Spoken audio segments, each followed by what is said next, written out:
Buongiorno e buon inizio di settimana a tutti voi. In questa nuova puntata di Sveglia Trieste avremo ospiti qui in studio Arturo Governa di Azione e Roberto Bolelli di Fratelli d'Italia. Se volete parlare con loro o dialogare semplicemente anche per fare le vostre segnalazioni potete farlo come sempre, vi diamo questa possibilità chiamandoci alla diretta oppure scrivendoci una mail. Avremo la rassegna stampa, ma cominciamo subito con le previsioni del tempo. Allora andiamo a vedere il sito dell'Osber ARPA regionale, la situazione generale. Martedì, domani, passerà sulla regione un fronte seguito da aria più fredda e secca e preceduto da correnti umide e instabili sud-occidentali.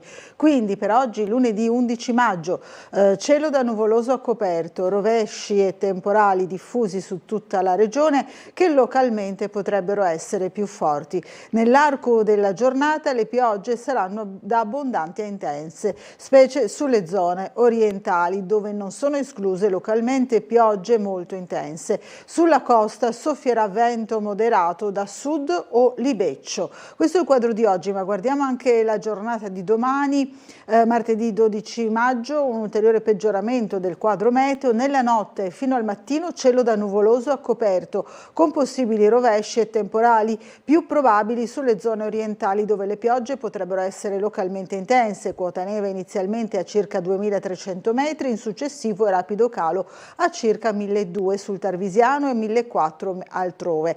Dal pomeriggio cielo sereno invece o poco nuvoloso, sulla costa e nella notte soffierà ancora libeccio moderato, poi in mattinata vento da nord da moderato a sostenuto sulla zona montana e in pianure, successivamente bora sostenuta sulla costa e sulle zone orientali. Quindi vediamo il cambiamento nuovamente mercoledì 13, cielo da poco nuvoloso a variabile, sulla costa nella notte soffierà ancora bora moderata, poi brezza, temperature sotto la media del periodo, quindi torna a fare piuttosto fresco insomma per la stagione. Allora, queste le condizioni meteo di questo inizio di nuova settimana. Ora andremo a vedere invece i giornali, le prime pagine dei quotidiani. Cominciamo con il Piccolo, come facciamo di solito. Allora, lunedì 11 maggio il Piccolo apre con questa analisi della situazione a Trieste per quanto riguarda la violenza, risse, spaccio, degrado, i 3 buchi neri di Trieste, titola in prima pagina. Sicurezza in città, episodi di violenza che diventano frequenti con la bella stagione. Il prefetto e la questura, alcol e sballo sono la miccia. Piazza Libertà, Piazza Garibaldi e dintorni, Piazza Venezia, Via Lazzaretto, le zone fuori controllo. E poi rivedremo anche il nostro servizio proprio relativo a una di queste maxi risse del sabato sera. Trieste alle prese con seri problemi di sicurezza, di ordine pubblico, di decoro, i fronti aperti, le zone calde non soltanto in questo periodo sono sostanzialmente 3: Piazza della Libertà, zona tra le piazze Garibaldi e Perugino, e quella tra Piazza Ortis e Piazza Venezia. 3 spaccati complessi dove si innestano problemi, fenomeni sociali, frequentazioni diverse e dove con la bella stagione c'è il rischio di un'escalation di episodi violenti. Possibile che si debba arrivare a una stretta, così scrive Laura Tonero sul Piccolo. Ancora sempre in prima pagina, tutto questo non può finire, ormai conosciamo questo striscione, questo grido d'allarme. Basket Serie A, pallacanestro Trieste Cremona 89-94, ai playoff sarà sfida a Brescia. L'urlo del Pala Rubini a Matjasic contro il tradimento per Roma. Ancora l'attentatore in questura, lo ricorderete, insomma la vicenda ne stiamo parlando molto in questi giorni. Aggressione che preoccupa, convocato un vertice, vigilanza da potenziare. Oggi l'interrogatorio, quindi i vertici della questura di Trieste non intendono sottovalutare quanto accaduto sabato nel palazzo. Il dipendente della Startech, ritenuto l'autore dell'attentato di una settimana fa, solo denunciato, è riuscito a entrare nel corridoio e ha tentato di strappare la pistola a una poliziotta. Oggi si terrà un vertice per potenziare la vigilanza e fra l'altro oggi ci sarà anche il presidio davanti alla Startech a causa della mancata corresponsione, lo sapete, degli stipendi. Poi Sempre sulla prima pagina, poi andremo a rivedere i nostri servizi, ancora un altro fatto di cronaca: sono ancora minorenne e l'accoltellatore viene rilasciato, inutile il fermo dopo le indagini, libero il giovane afghano sospettato di aver colpito in Piazza Libertà un connazionale. Poi pronta la scala di Bow Beach e a giugno arriva pure il cancello, barco, la novità lungomare.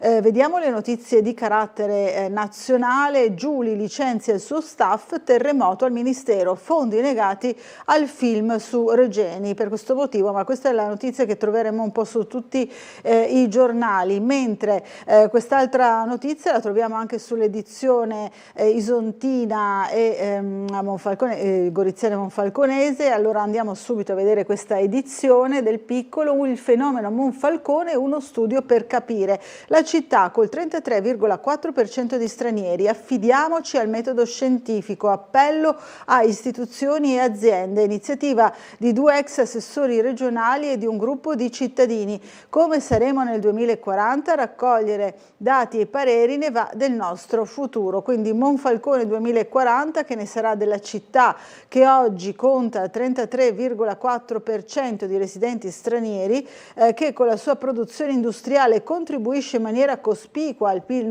regionale e nazionale, che però registra il reddito medio più basso del Friuli Venezia Giulia. Se lo domanda un gruppo di cittadini monfalconesi che chiede a istituzioni e aziende uno studio serio e scientifico per capire come dare futuro a questo territorio.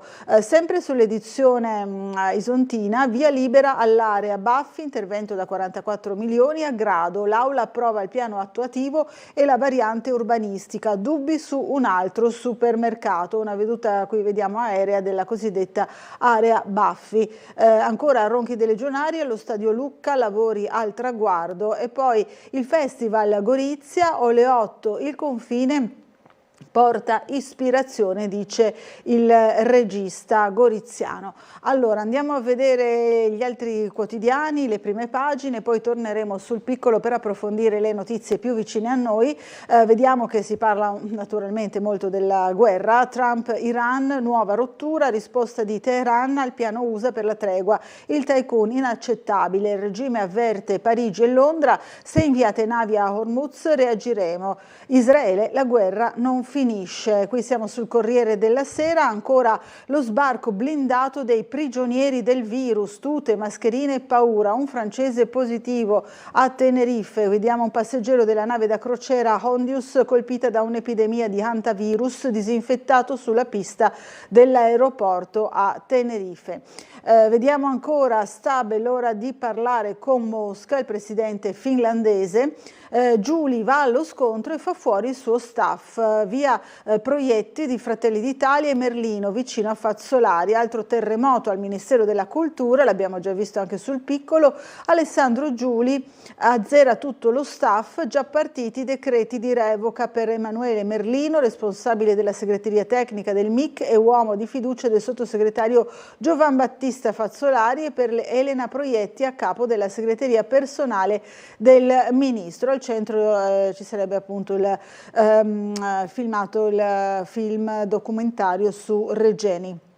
Garlasco, nuove tracce, Stasi ai PM su Chiara, non parlò di avance, i verbali di Alberto del 2025, poi l'intervista Giovanni Ferrero, non sacrifico posti per l'intelligenza artificiale, prima dell'alba scrivo libri, parla l'industriale che guida l'azienda di famiglia. Vediamo la Repubblica, l'antivirus fa paura, più controlli alle frontiere. A Tenerife lo sbarco della nave infetta, un francese coi sintomi, il Ministero allerta i medici per porti e aeroporti. Le ragioni del pericolo vengono analizzate da Roberto Burioni. Governo, lo strappo di Giuli, azzerati i vertici dello staff, via Merlino e Proietti, 2 funzionari di area Fratelli d'Italia. Il caso dei fondi negati al docu su Regeni. L'ira di Palazzo Chigi, il ministro o io o loro. Regolamento di conti nel Ministero di Scandali e Veleni, l'analisi di Francesco Bei. Garlasco, la morbosità collettiva che ci allontana dalla realtà, scrive Concita De Gregorio su Repubblica. Ancora la smemorata di Cran Montanà, aiutatemi, non ricordo nulla, voglio vedere i video. Vediamo anche qui le notizie dalla guerra. Teheran agli USA, stop alla guerra, Trump prese in giro, inaccettabile. Poi gelo Unione Europea sul dialogo con Putin, Germania scettica, trappola di Mosca. La Stampa, Iran USA, pace in frantumi, no di Teheran al piano americano, sarebbe una resa, l'ira di Trump inaccettabile, finiranno di ridere. Più stretto lo spiraglio dei negoziati, Netanyahu, ci sono ancora siti di arricchimento dell'uranio, la guerra continua. Il conflitto in Ucraina, lo zar più debole e il peso dell'Europa, le nuove carte in mano a Zelensky. Vediamo Giuli, cancel culture, caso Regeni, il ministro licenzia 2 big dello staff, tensione con Fratelli d'Italia, vuole farsi cacciare. Poi ancora, se l'intelligenza artificiale adesso scodinzola al posto del cane di casa, il racconto. E poi vediamo ancora perché la paura antivirus ci serve a capire i veri rischi globali. Il Fatto Quotidiano, Nordio contro Unione Europea, l'abuso d'ufficio resta abolito ma medita nuovi reati. E poi linea Putin-Zelensky sui social, l'Iran apre sull'intesa, Trump no. Minetti non è cambiata, ecco cosa ho visto ai party con escort. Esclusivo, la massaggiatrice a Villa Cipriani, me ne andai dopo le molestie, parla appunto la testimone massaggiatrice uruguaiana. E poi Roma ora copia Milano, studentati sì ma privati per il fatto economico. Il Giornale, la bomba sulla pace, la trattativa sul Medio Oriente, Teheran risponde a Washington ma non c'è sull'uranio, Trump ci prendono in giro ma ora non rideranno più. Il commento manuale per capire cosa fa Donald, poi ancora il business delle COP sulle cremazioni, così la sinistra fa soldi. A Bologna fiumi di denaro ai privati che sfruttano i defunti, l'opposizione ora devono chiarire. Antivirus, italiani asintomatici, nessun allarme pandemia per quanto riguarda appunto questo focolaio. Poi Giuli fa piazza pulita e licenzia 2 dirigenti per quanto riguarda il Ministero della Cultura. Libero, il ritorno del partito della patrimoniale, così il titolo di Libero, l'amore della sinistra per le tasse. Dal PD a AVS, passando per 5 Stelle, il campo largo inizia a lavorare al programma e riparte da dove lo avevamo lasciato, una gabella. Psicosi, virus e crisi energetica, ecco come salvare le vacanze. Il rosso Leo Gassman all'agonia perché osa cantare per i giovani di Fratelli d'Italia, contestato dai compagni. E poi lo sfogo di Stasi su Sempio, mancanza di rispetto totale. Il Sole 24 Ore, il sondaggio, gli italiani e le crisi, taglio delle spese, più risparmio, prodotti a prezzi bassi, grandi acquisti rinviati, meno auto, più bici e mezzi pubblici, ma è faticoso fare economia. Piano casa parte da 114.000 alloggi, recupero affidato al commissario. Ancora il Domani, l'Iran apre, Trump minaccia, la pace resta ancora in ostaggio negli USA. Resa dei conti tra trampiani, Cina perché si evita lo scontro con il tycoon. E poi caos alla cultura, Giuli caccia lo staff vicino a Fazzolari. Ancora sul caso Regeni, Vietnam al Ministero, titola il Domani. La Gazzetta dello Sport, siamo lunedì quindi anche uno sguardo ai quotidiani sportivi. Roma da pazzi, super male ne quarta, Como storico e già in Europa, buio Milan, fischia San Siro, Champions a rischio. L'Atalanta domina e va 3-0, il diavolo si sveglia alla fine, Leao disastroso e squalificato, Allegri momento duro. E poi ancora il Corriere dello Sport, Bagarre Champions, più male meno Milan, Roma da impazzire, gol al 101esimo, Allegri crolla e Gasp lo aggancia. Allora, questi alcuni dei titoli dei quotidiani oggi in edicola. Torniamo sul piccolo e andiamo a vedere vedere le notizie appunto più vicine a noi. Qui vediamo i nodi dell'immigrazione. Nasce Monfalcone 40, l'appello della società civile per dare un futuro alla città. L'iniziativa degli ex assessori regionali Fasola e De Grassi è un gruppo di cittadini. La richiesta a istituzioni e aziende di mettere in campo un'indagine sociologica. Quindi questa è l'iniziativa anche trasversale, se vogliamo, un esperimento sociale accelerato da analizzare a fondo per arrivare a indicazioni utili anche su scala nazionale. Questa è la proposta, una realtà singolare, tutti sono responsabili di quello che accadrà. Per l'ordinario di sociologia dell'Università di Padova Stefano Allievi l'indagine va traguardata almeno al 2050, uno studio in 3 step, ricostruzione dei meccanismi, analisi del presente e ascolto del territorio. Qui vediamo appunto il professore di sociologia intervistato dal Piccolo. Andiamo ancora alle pagine interne, dopo torneremo all'attualità, ma andiamo appunto alle pagine interne della cronaca di Trieste. Eccola qui, la sicurezza in città, la doppia faccia di una realtà da monitorare, violenza e degrado da arginare in 3 siti, l'abbiamo già visto in prima pagina: in Piazza Libertà richiedenti asilo regolari e non, in Piazza Garibaldi stranieri dell'est e sudamericani, sulle rive giovanissimi, e c'è stata questa nuova rissa tra bande di Maranza in via del Lazzaretto Vecchio.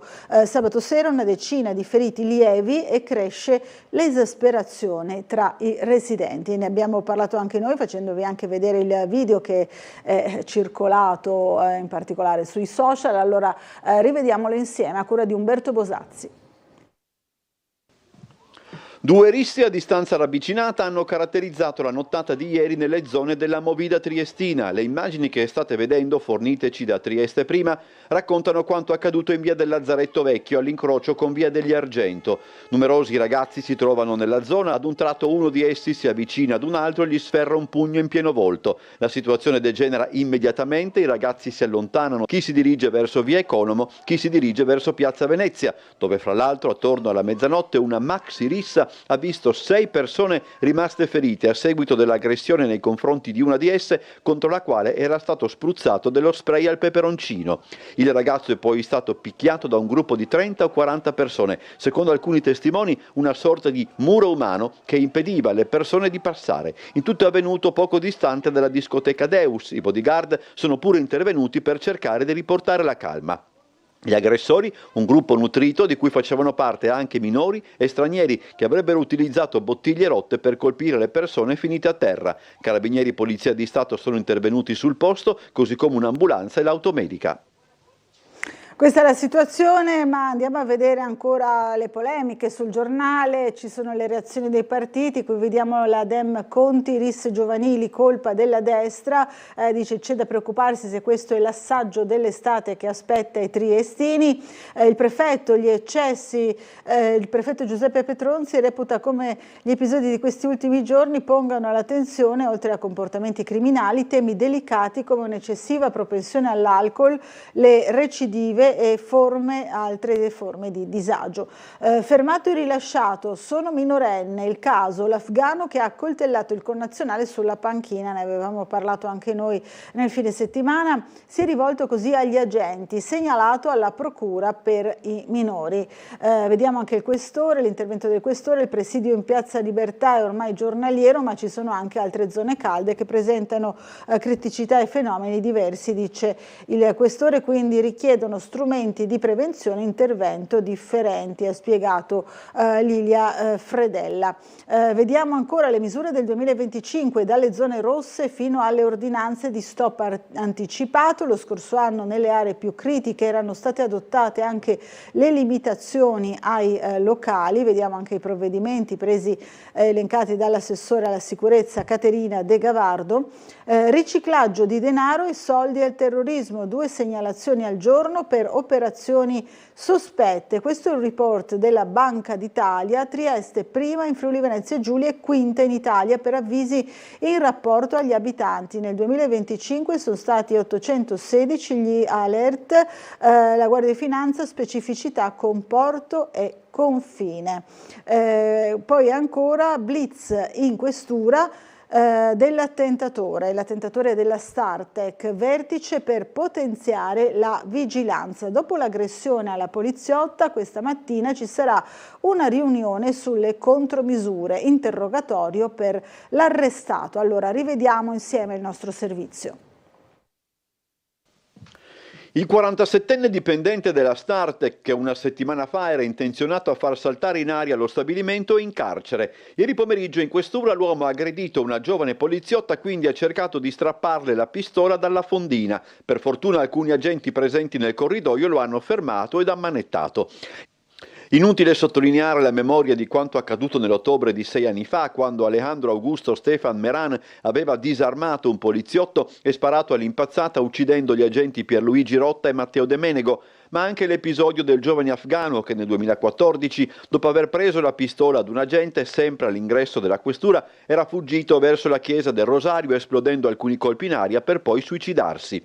I fatti accaduti ieri pomeriggio, erano le 16, il 47enne si presenta in via del Teatro Romano sostenendo di voler presentare una denuncia. I piantoni però, avendone notato l'agitazione, lo allontanano. Approfittando di una persona che stava entrando in questura, riesce comunque ad accedervi. Prima il diverbio con la poliziotta, poi l'aggressione. Nella colluttazione le afferra la pistola per sfilargliela, ma la giovane chiede aiuto dopo essersi difesa. Alcuni colleghi dell'agente intervengono e si lanciano addosso all'uomo, il quale dovrà rispondere di resistenza pubblico ufficiale. La giovane poliziotta è rimasta ferita, ma non in modo grave. Il 47enne è già indagato per quanto accaduto alla Startec, ma si sta accertando se abbia affisso alcuni volantini con il simbolo delle Brigate Rosse appesi lungo via Ghirlandaio dove abita, se abbia incendiato il terreno di via Bonomea in cui sono installati i ripetitori della RAI e se abbia compiuto l'atto vandalico nella sede del Piccolo. Allora, queste le notizie per quanto riguarda appunto questo caso molto delicato, e vi ricordavo che oggi ci sarà anche il presidio per i lavoratori della Startec, ma ora ci colleghiamo con la sala operativa della Polizia Locale per vedere qual è la situazione del traffico in città. Abbiamo al telefono il commissario Fulvio De Grassi. Buongiorno. Sì, buongiorno Bucarella e lei e tutti quanti in ascolto. Diciamo per quanto riguarda la nottata appena trascorsa non abbiamo niente da riferire in particolare, solo degli controlli di routine, nessun incidente stradale rilevato. Attenzione al tempo, ovviamente come possono vedere tutti ha piovuto, sono in previsione altre precipitazioni, perciò attenzione, come dico sempre, alla guida il manto scivoloso.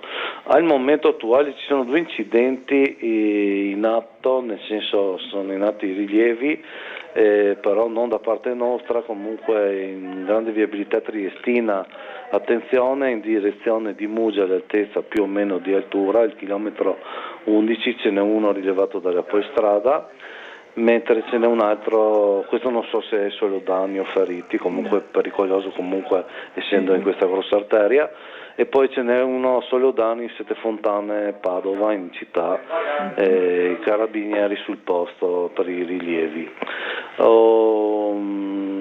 Questa mattina, come i lavori previsti numerosi cantieri come sempre di lunedì, sempre tempo permettendo, attenzione ai divieti temporanei. In Viale Sanzio del 20 al 24 dovrebbero svolgersi dei lavori di segnaletica orizzontale, ripeto dal numero 20 al numero 24 ci dovrebbero essere divieti, comunque lo svolgimento dei lavori è sempre legato al tempo atmosferico. Ho ancora chiusa invece la galleria della GVT in direzione Trieste con uscita obbligatoria a Padriciano, attenzione che possono formarsi delle code in corrispondenza dello svincolo. Di Santa Croce mi pare vi ho già detto, tra i civici 14 e 18, forse no, una chiusura ripeto, tra i civici 14 e 18 della località Santa Croce e all'altezza di via Moreri 142, un'altra chiusura per lavori del presidio. Ha detto lei, al momento come pattuglie nostre non abbiamo niente di particolare in attesa o in atto, il traffico è ancora al momento sonnacchioso vista l'ora, perciò vi restituirei la linea. Grazie, buon lavoro e buona giornata allora a lei e ai suoi colleghi. Grazie, altrettanto saluto a tutti. Grazie, e noi andiamo avanti. Avevo sentito anche insomma, un lavoro che era abbastanza fervente nel collegamento con la sala operativa della Polizia Locale. Torniamo a parlare di traffico, allora torniamo sul giornale, vediamo che per quanto riguarda la nuova rotatoria vicino alla Teliti, il comune di Sgonico va in pressing, Hrovatin, la sindaca, opera necessaria, l'incrocio attuale è pericoloso e c'è troppo traffico. L'ente municipale ha già ricevuto 1,3 milioni e ne richiede altri 1,2 alla regione. Il comune di Sgonico quindi stringe i tempi per la realizzazione della rotatoria Teliti lungo l'ex provinciale 35 e l'allargamento della strada che si diparte dalla rotatoria stessa in direzione della stazione di Prosecco. Lo ha evidenziato la sindaca Monica Hrovatin in consiglio comunale. Poi ancora perde il controllo della moto e cade, ferito un giovane, qui vediamo l'automedica e l'ambulanza sul luogo dell'incidente stradale. Un 32enne attorno alle 13 ha perso improvvisamente il controllo della moto e è caduto sull'asfalto nei pressi del cavalcavia. Il giovane non è fortunatamente in gravi condizioni, ma ha subito vari traumi e lesioni alla spalla, sospetta frattura e lesioni al rachide cervicale e al torace. Via Reni, lavori alle fasi finali, tocca ad altre 48 aree verdi, ne abbiamo parlato nei giorni scorsi, l'operazione di manutenzione.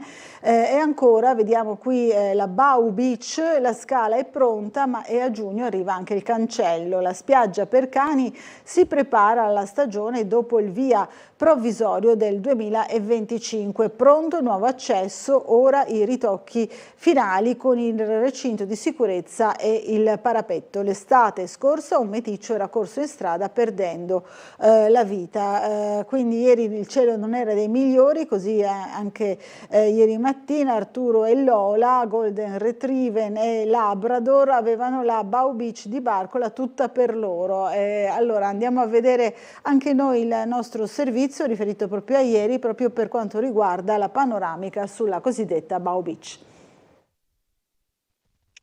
Una grigia seconda domenica di maggio non ha certo invogliato triestini e turisti a riversarsi a Barcola e dire che alcuni stabilimenti balneari hanno già aperto ed altri stanno per aprire. Tra l'altro, come Tele4 ha raccontato pochi giorni fa, dopo 2 anni l'estate 2026 vedrà la possibilità di accedere a tutti i topolini, completati i lavori necessari in seguito ai danni registrati causa la mareggiata del novembre di 2 anni e mezzo fa. Il comune dunque chiude una pagina difficile. Onestamente però Palazzo Sipario non nasconde una difficoltà affatto secondaria. Mancano i bagnini, per ragioni le più varie, e sottolinea l'assessore Lodi, bisogna correre ai ripari. Perché molte volte il personale è anche legato, sono giovani che sono legati magari all'università, a esami e che non possono dare una disponibilità immediata. La normativa ci impone ovviamente di avere un tot di persone presenti, quindi noi dobbiamo, insomma la ricerca non è semplice, bisogna avere ovviamente le certificazioni, i documenti per poterlo fare, è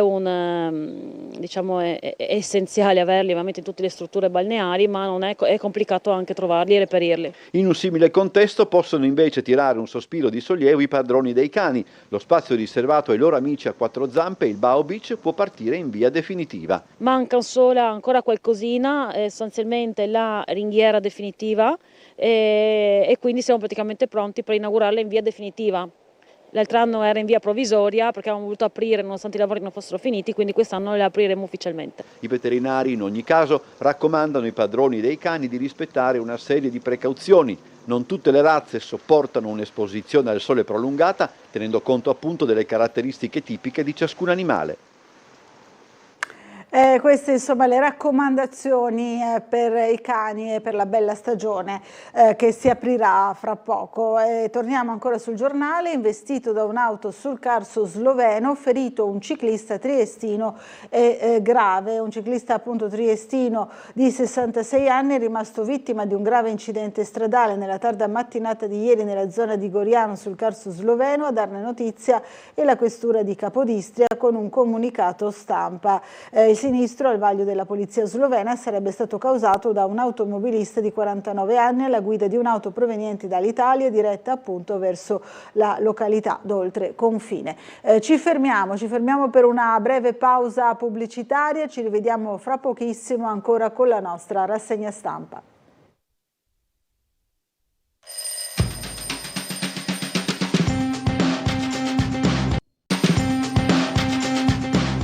Bentornati alla nostra diretta. Allora, prima di tornare alla lettura dei giornali, sentiamo una telefonata arrivata alla nostra redazione. Pronto? Buongiorno.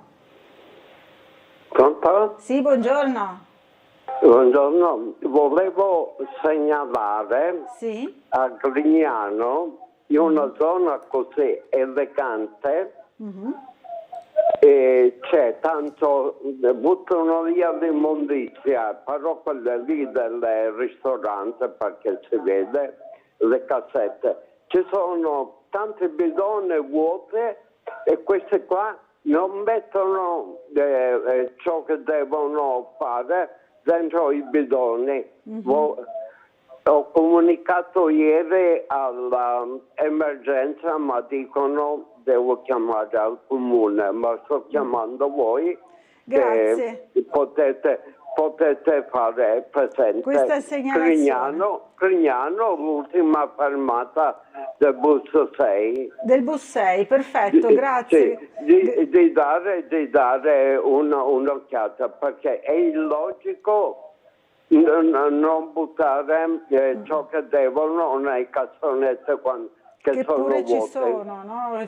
Sono vuoti. Va bene, grazie della segnalazione. Poi fra l'altro grazie davvero alla signora che ha telefonato, e fra l'altro insomma fra poco comincerà anche la bella stagione, la stagione turistica, quindi sappiamo insomma Grignano è una zona molto bella proprio anche da questo punto di vista. Grazie della segnalazione. Allora dicevo, prima di tornare alle cronache internazionali, diamo uno sguardo anche a Trieste prima. Vediamo che c'è anche la notizia insomma dei playoff e gli ultimi risultati invece della pallacanestro. Cori contro Petrucci, lo striscione per Matjasic e l'appello alla città. La pallacanestro Trieste chiude al 7° posto. Il racconto dell'ultimo impegno della regular season prima di affrontare i playoff. Sul campo vince Cremona 94-89, ma sugli spalti si sono viste diverse cose. Poi ne parleremo sicuramente anche noi, non solo nei nostri telegiornali, ma anche questa sera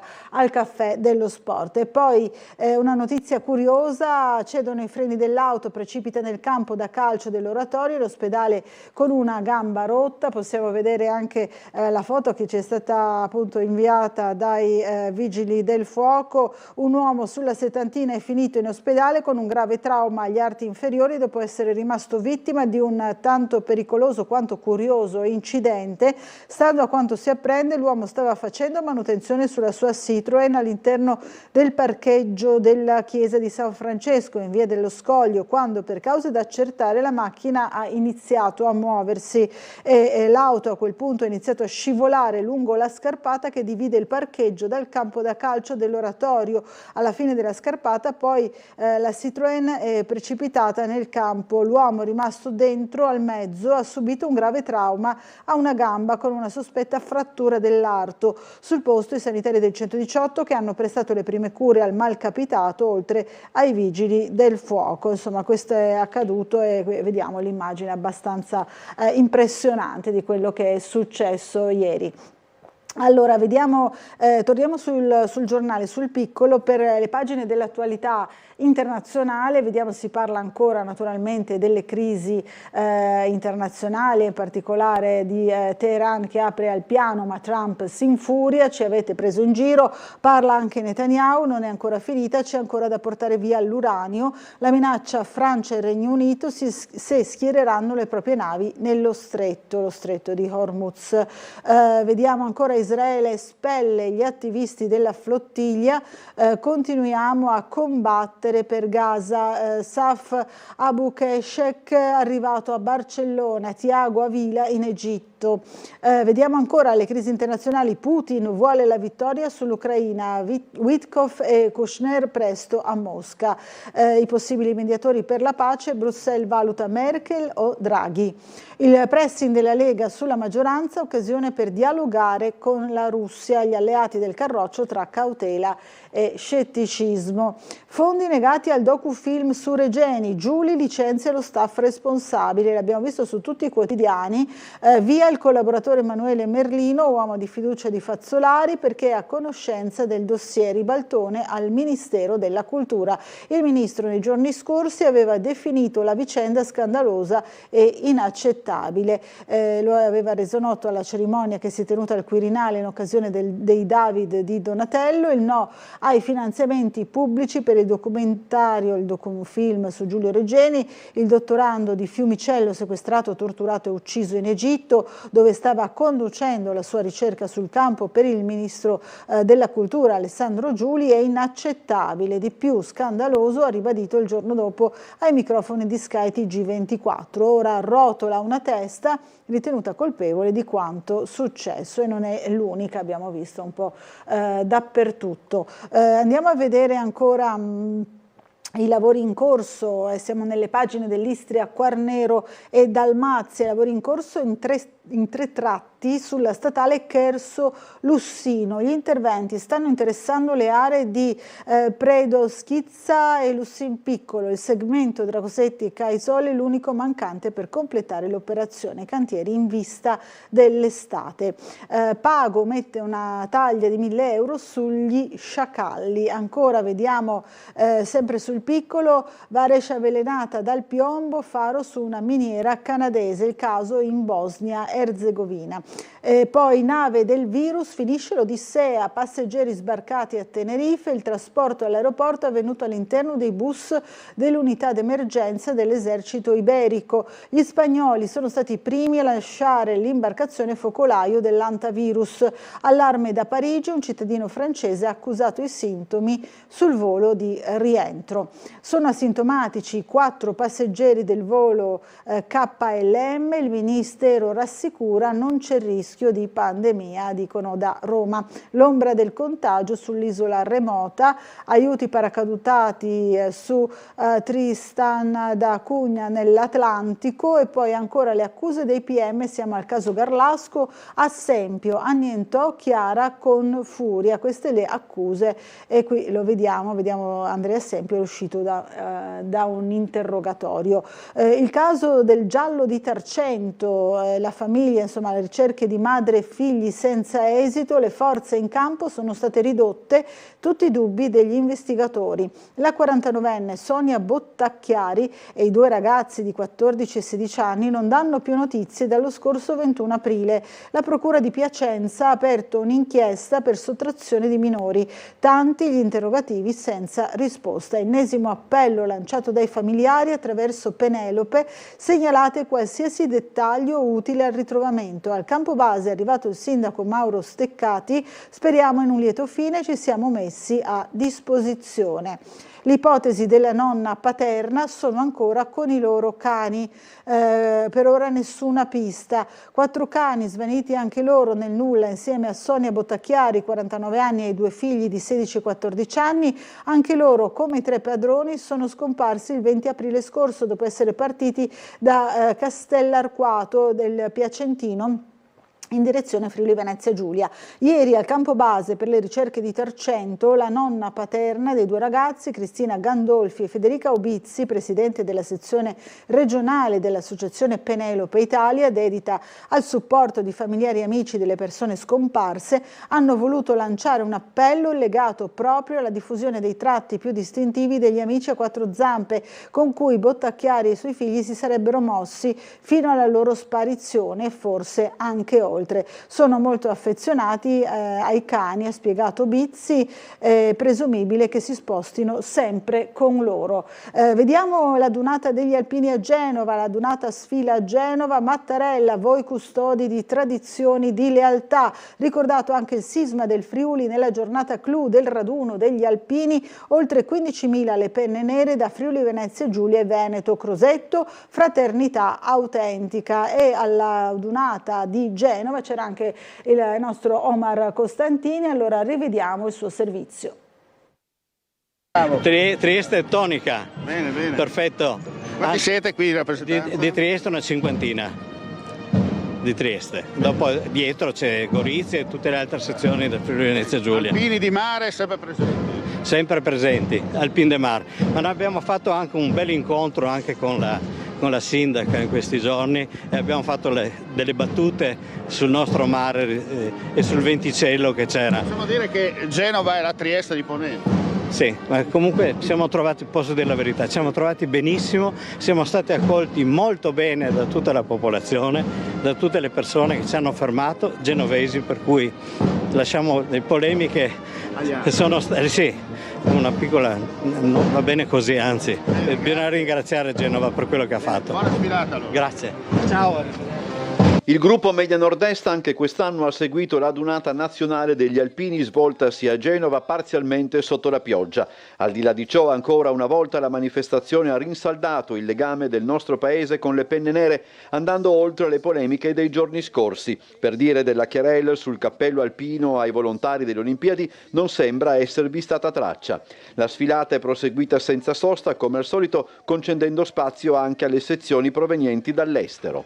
L'appuntamento per l'edizione del 2027, la numero 98, è a Brescia, più ravvicinato invece quello con il raduno triveneto che si terrà a Gemona dal 19 al 21 giugno di quest'anno, una scelta dal forte valore simbolico legata al 50° anniversario del terremoto. Una tragedia che vide gli alpini impegnati su più fronti, come è stato riconosciuto sempre e da più parti. E anche qui sul giornale vediamo i gruppi da Trieste e dall'Isontino, era tanto entusiasmo anche sotto la pioggia, un'edizione positiva, soddisfazione per l'accoglienza ricevuta dai genovesi, la distanza però limitato la partecipazione da Gorizia. E vediamo Gorizia proprio comune in pressing sulla Livarna, coinvolti il Ministero e l'ARPA, l'inquinamento transfrontaliero. Si torna a parlare di questo problema ormai annoso del Sordi, l'assessore dice mai stati inermi, ma l'azienda è in Slovenia e non possiamo decidere in casa d'altri, quindi si torna a parlare dell'inquinamento di confine, la fonderia Livarna di Salcano. Ancora Legambiente e Ecovox esclusi dall'incontro con Scoccimarro, l'assessore regionale all'ambiente. Le due realtà chiedono un confronto diretto con la regione Friuli Venezia Giulia.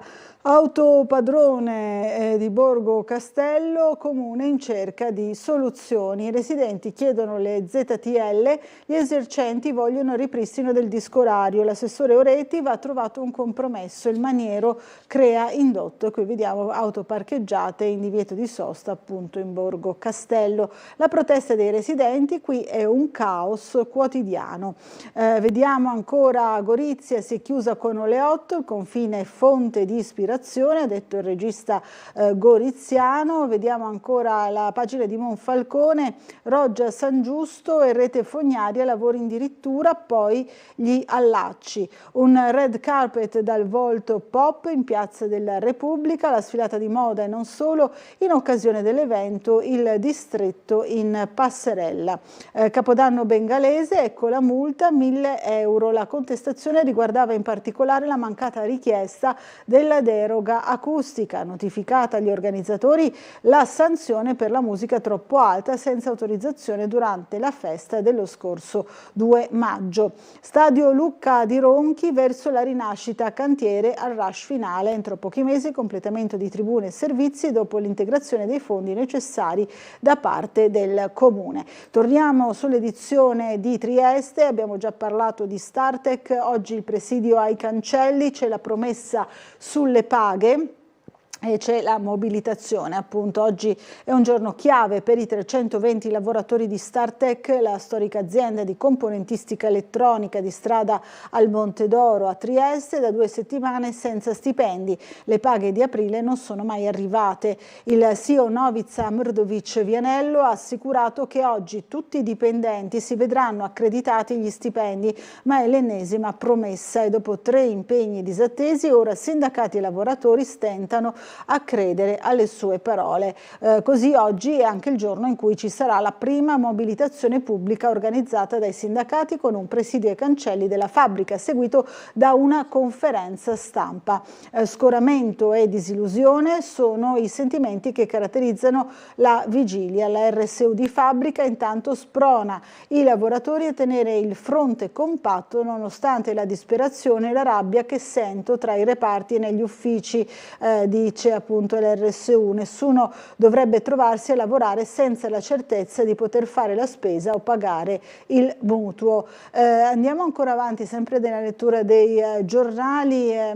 Qui abbiamo già visto la cronaca locale, la passerella Ponte Rosso per le auto storiche. Ieri il raduno, il 35esimo raduno di auto storiche Città di Trieste, Sapori e Palazzi, organizzata dal Club Amici della Topolino di Trieste, che si è concluso ieri con l'esposizione al pubblico in piazza Ponte Rosso, le premiazioni. E poi le guardie eco zoofile ANPA, così difendiamo l'ambiente. Qui c'è naturalmente anche la pagina degli amici, dei piccoli amici che cercano pagina. Saltiamo il nord-est economico per il momento, ma ci torniamo fra un attimo per parlare anche della consueta analisi della CGA di Mestre con il nostro servizio, ma andiamo a vedere per un attimo ancora cultura e spettacoli, la pagina appunto sulla cultura e spettacoli, la fotografia, lo scatto e il dolore, Barbara Zanon, la fotografa veneziana che vive a Muggia, e tra i finalisti del Portrait Awards con One Year, le foto dell'ultimo anno di vita del padre malato oncologico. E poi l'Europa non cade dal cielo, cronistoria di un sogno. Scienza e virgola corona 10 anni di conversazioni fra la ricerca e il pubblico, sold out l'edizione dedicata all'umano, nel 27 sarà Natura. In arrivo anche le residenze per autori di testi scientifici. E ancora sempre nella pagina della cultura vi facciamo vedere nuovamente il servizio, la recensione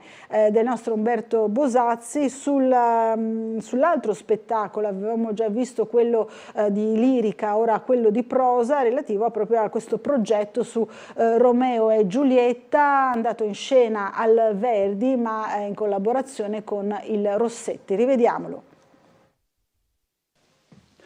Drammaturgicamente tutto si ricompone alla fine di questo bellissimo Romeo e Giulietta che il Teatro Stabile del Friuli Venezia Giulia mette in scena al Verdi fino al 18 maggio. Ad un certo punto la riduzione curata dal regista e direttore dello Stabile Paolo Valerio prende una direzione che lascia un po' sconcertati, salvo poi appunto rivelarsi una chiave di lettura formidabile della storia d'amore più universale che esista. L'ambientazione, come era stato anticipato e come del resto si può intuire dal manifesto, sposta l'azione da Verona ad una città martoriata dalla guerra, laddove si potrebbe essere autorizzati a situarla all'interno di una comunità rom, con suggestioni che rimandano ai film di Tony Gatliff. Scelta che in ogni caso non chiarisce la ragione che contrappone i Capuleti ai Montecchi, ma che, ove ve ne fosse bisogno, catapulta la vicenda in una drammatica contemporaneità.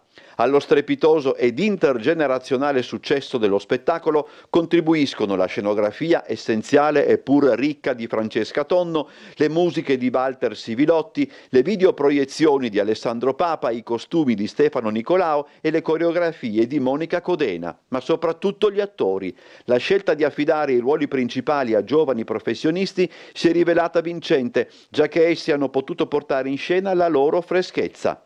Ribaltando gerarchie piuttosto fisse presso il pubblico che vogliono un Romeo più riflessivo, Giacomo Albaitz Cohen conferisce al personaggio una disperata energia, cui fa da contrasto la Giulietta di Caterina Trucci, a tratti più disincantata. Se Pietro Sparvoli conferma la vitalità di Mercuzio, non si è portati a detestare il Tebaldo di Pietro Desimio. Discorso a parte merita Fulvio Falzarano nella doppia veste della nutrice e di Fra Lorenzo. La facilità con la quale in sottofinale passa da un personaggio all'altro è sublime, così come la leggerezza immaginata da Valerio affinché ciò avvenga. Allora, questa è la recensione del nostro Umberto Bosazzi su uno spettacolo davvero imperdibile. Andiamo ancora a vedere nella pagina isontina, abbiamo parlato di Startec a Trieste, ma anche a Cormons c'è un'azienda in difficoltà, cassa integrazione alla Fiscatec, i soldi non stanno arrivando. La CGIL dice 15 dei 45 dipendenti non hanno percepito nemmeno €1 e la rabbia sta salendo. Il sindaco Felcaro contattato subito il prefetto per appunto la Fiscatec di Cormons che ha chiuso i battenti. Sempre a Cormons, Vignaioli in festa tra eventi e musica, oltre 40 iscritti alla Rapacis Mundi di Medea, celebrati 75 anni. Vediamo appunto che c'è la pagina oggi Nord-Est Economia, vediamo appunto tutte le analisi, in particolare sull'auto. Il Nord-Est tiene la rotta ma la filiera cambia pelle. Questa è l'analisi economica appunto sul settore. L'Europa aggischia a rischio l'industria e dei rincari invece, dei rincari che stanno mettendo in ginocchio non soltanto tutte le famiglie ma anche in particolare le attività, anche quelle artigianali. Abbiamo parlato nel servizio relativo alla consueta settimanale indagine della CGA di Mestre. Vediamo. Rincari di luce, gas e carburanti conseguenti allo scoppio della guerra nel Golfo Persico. L'ufficio studi della CGA stima in 820 milioni di euro il conto che famiglie e imprese del Friuli Venezia Giulia dovranno sostenere quest'anno per farvi fronte. La fetta più rilevante riguarda benzina e diesel, con 334 milioni di extra costi, più 20,1% rispetto al 2015, seguiti dai 327 milioni per l'energia elettrica, più 12,8%, e 160 milioni per il gas, più 15%. Un impatto economico, sottolinea l'ufficio studi della CGA, che rischia di mettere in forti difficoltà sia le famiglie più vulnerabili economicamente, sia le imprese con poca liquidità. Se l'Europa c'è deve battere un colpo, o adesso o mai più. Lo shock energetico che sta colpendo anche il Friuli Venezia Giulia non ha precedenti. Servono decisioni rapide, concrete, coordinate. Non bastano più gli annunci o i vertici straordinari. L'Unione Europea deve dimostrare di essere una comunità capace di proteggere il proprio sistema produttivo e il potere d'acquisto delle famiglie. Occorre intervenire sul costo delle bollette di luce e gas, sterilizzare i rincari dei carburanti, mettere in sicurezza imprese e occupazione. Perché senza una risposta forte e immediata il rischio è quello di trasformare un'emergenza energetica in una lunga recessione economica e sociale. Allora, andiamo alla pagina sportiva e si parla di basket, l'abbiamo già intravisto su Trieste prima, anche qui si parla però di chiusura ingloriosa. Trieste perde in casa l'ultima partita contro la Vanoli Cremona, è rimaneggiata, squadra scarica e sempre sotto nel punteggio. Ora playoff con la Germani, Pallacanestro Trieste 89, Vanoli 94, questo è il risultato finale. Qui vediamo anche gli striscioni appunto per il caso del possibile trasferimento. Vediamo anche Taccetti Arcieri, resettare tutto e cambiare passo, dicono il dopo partita. Lo striscione al veleno per Matjasic, Cori contro l'NBA, Europe e Petrucci. Qui vediamo appunto se il tuo sogno è giocare in NBA, basta dirlo e ti compriamo una play. Insomma, questo è lo striscione velenoso. L'Unione risalirà. Invece si parla del calcio, l'ex bomber Pablo Granoce ha allenato l'Oltrepo in D. Anche il periodo pre-Biasin è stato di sofferenza, ma poi Trieste si è risollevata. Mi piace lavorare con i giovani, ha detto Granoce. Dopo tanti mesi di silenzio, forse la settimana degli annunci per quanto riguarda la società. Sono passate 2 settimane dalla fine del campionato, ma in casa Labardata il silenzio continua e quindi non solo i tifosi, anche i commentatori attendono una parola. La palla quadrata di Giancarlo Padovan, Champions, solo Juve e Roma si possono buttare via. Vediamo anche altre squadre, insomma San Luigi KO con l'Obermais Triestini giù in eccellenza, gli altoatesini al play out. E poi ancora UFM a Monfalcone, il sogno della D si infrange al Bottecchia, il Pordenone regola i Bisiacchi per 3-2. Ramarri allo spareggio, promozione con la LME, Monfalconesi fuori dai playoff.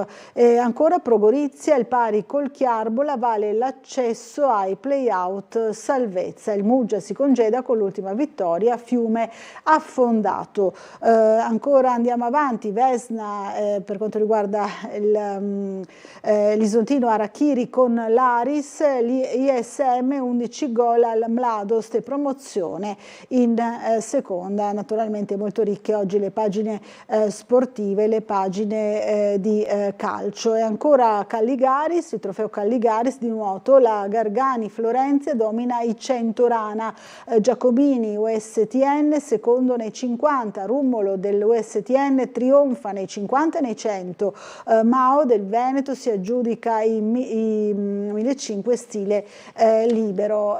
Rivediamo insieme il nostro servizio, poi ci fermiamo per la pubblicità.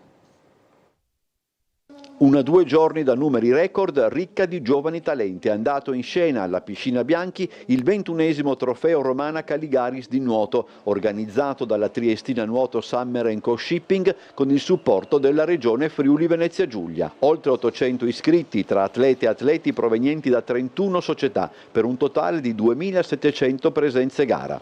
Sono arrivati a Trieste nuotatori appartenenti ad Albania, Spagna, Francia, Ungheria, Moldavia, Romania, Slovenia, Slovacchia, Svezia e Ucraina, oltre che atleti provenienti dall'Italia del Nord. Quest'anno sono stati i giovani, soprattutto i neo o quasi diciottenni, a prendersi la scena. C'era molta attesa per vedere all'opera la veneta classe 2011 Alessandra Mao, stella dello stile libero giovanile, che al Calligaris ha nuotato distanze a lei poco congeniali, ma che sui 1500 ha fatto la differenza, vincendo con il crono di 16:53:70. In campo maschile si è preso la copertina il siciliano Lorenzo Gargani, neocampione italiano dei 50 farfalla, già 2 volte medaglia alle Universiadi e fino all'anno scorso portacolori del CUS Udine, che ha dominato i 100 farfalla con l'interessante crono di 52:42. Menzione particolare spetta alle sorelle della Triestina Nuoto Sara e Elenia Rummolo, con la prima in grado di piazzare nella giornata d'apertura il doppio successo sui 50 e 100 rana, in quest'ultima distanza precedendo Ilenia seconda e la Mao terza. Da ricordare infine come al Calligaris erano presenti numerosi atleti paralimpici, tra cui le stelle della Triestina Nuoto Alessandro Agosto e Margherita Allegretti, che hanno gareggiato spalla a spalla con i nuotatori normodotati all'insegna dell'inclusione sportiva agonistica.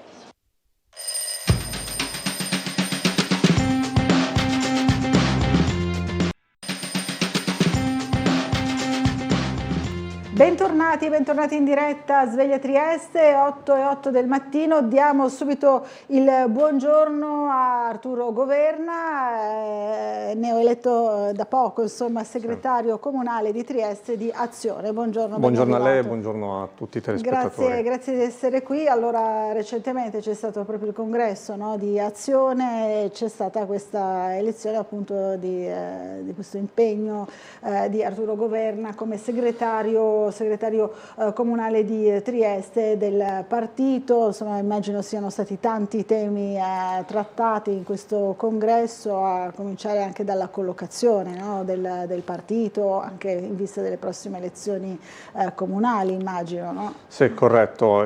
Tengo a specificare che, a parte il sottoscritto come segretario comunale, è stato eletto anche un direttivo comunale formato da altre 11 persone, tutti e tutte portatrici di esperienze politiche pregresse, ma anche professionali, e quindi rappresentanti di mondi reali della società. I temi del congresso sono stati diversi e indubbiamente la scelta che ci porterà verso le prossime elezioni amministrative è stata quella, se vogliamo, più centrale, anche grazie, devo dire, alla numerosa presenza di ospiti e dei rappresentanti di partiti sia di maggioranza che di opposizione, che hanno indubbiamente dato un valore aggiunto al dibattito congressuale. E come ribadito in quell'occasione, come fatto anche in altri momenti, in questo momento Azione non ha alcuna fretta di accasarsi. Non abbiamo la necessità di collocarci nel centrodestra o nel centrosinistra, perché non è quello il motivo per cui Azione nasce. Azione nasce per costruire un'alternativa terza e alternativa ai due poli, ed è la stessa collocazione che ci vede impegnati qui a Trieste in vista delle prossime elezioni amministrative. Questo concretamente significa quello per cui già ci siamo messi al lavoro, e all'indomani abbiamo dato avvio alla creazione di tavoli tematici. Alcuni si sono già chiusi nella loro composizione, altri si chiuderanno nei prossimi giorni, e saranno tavoli tematici chiamati esattamente a fare questo, cioè a costruire una proposta di programma, una visione di città che presentiamo non agli altri partiti ma alla città. Questa è la premessa da cui partiremo.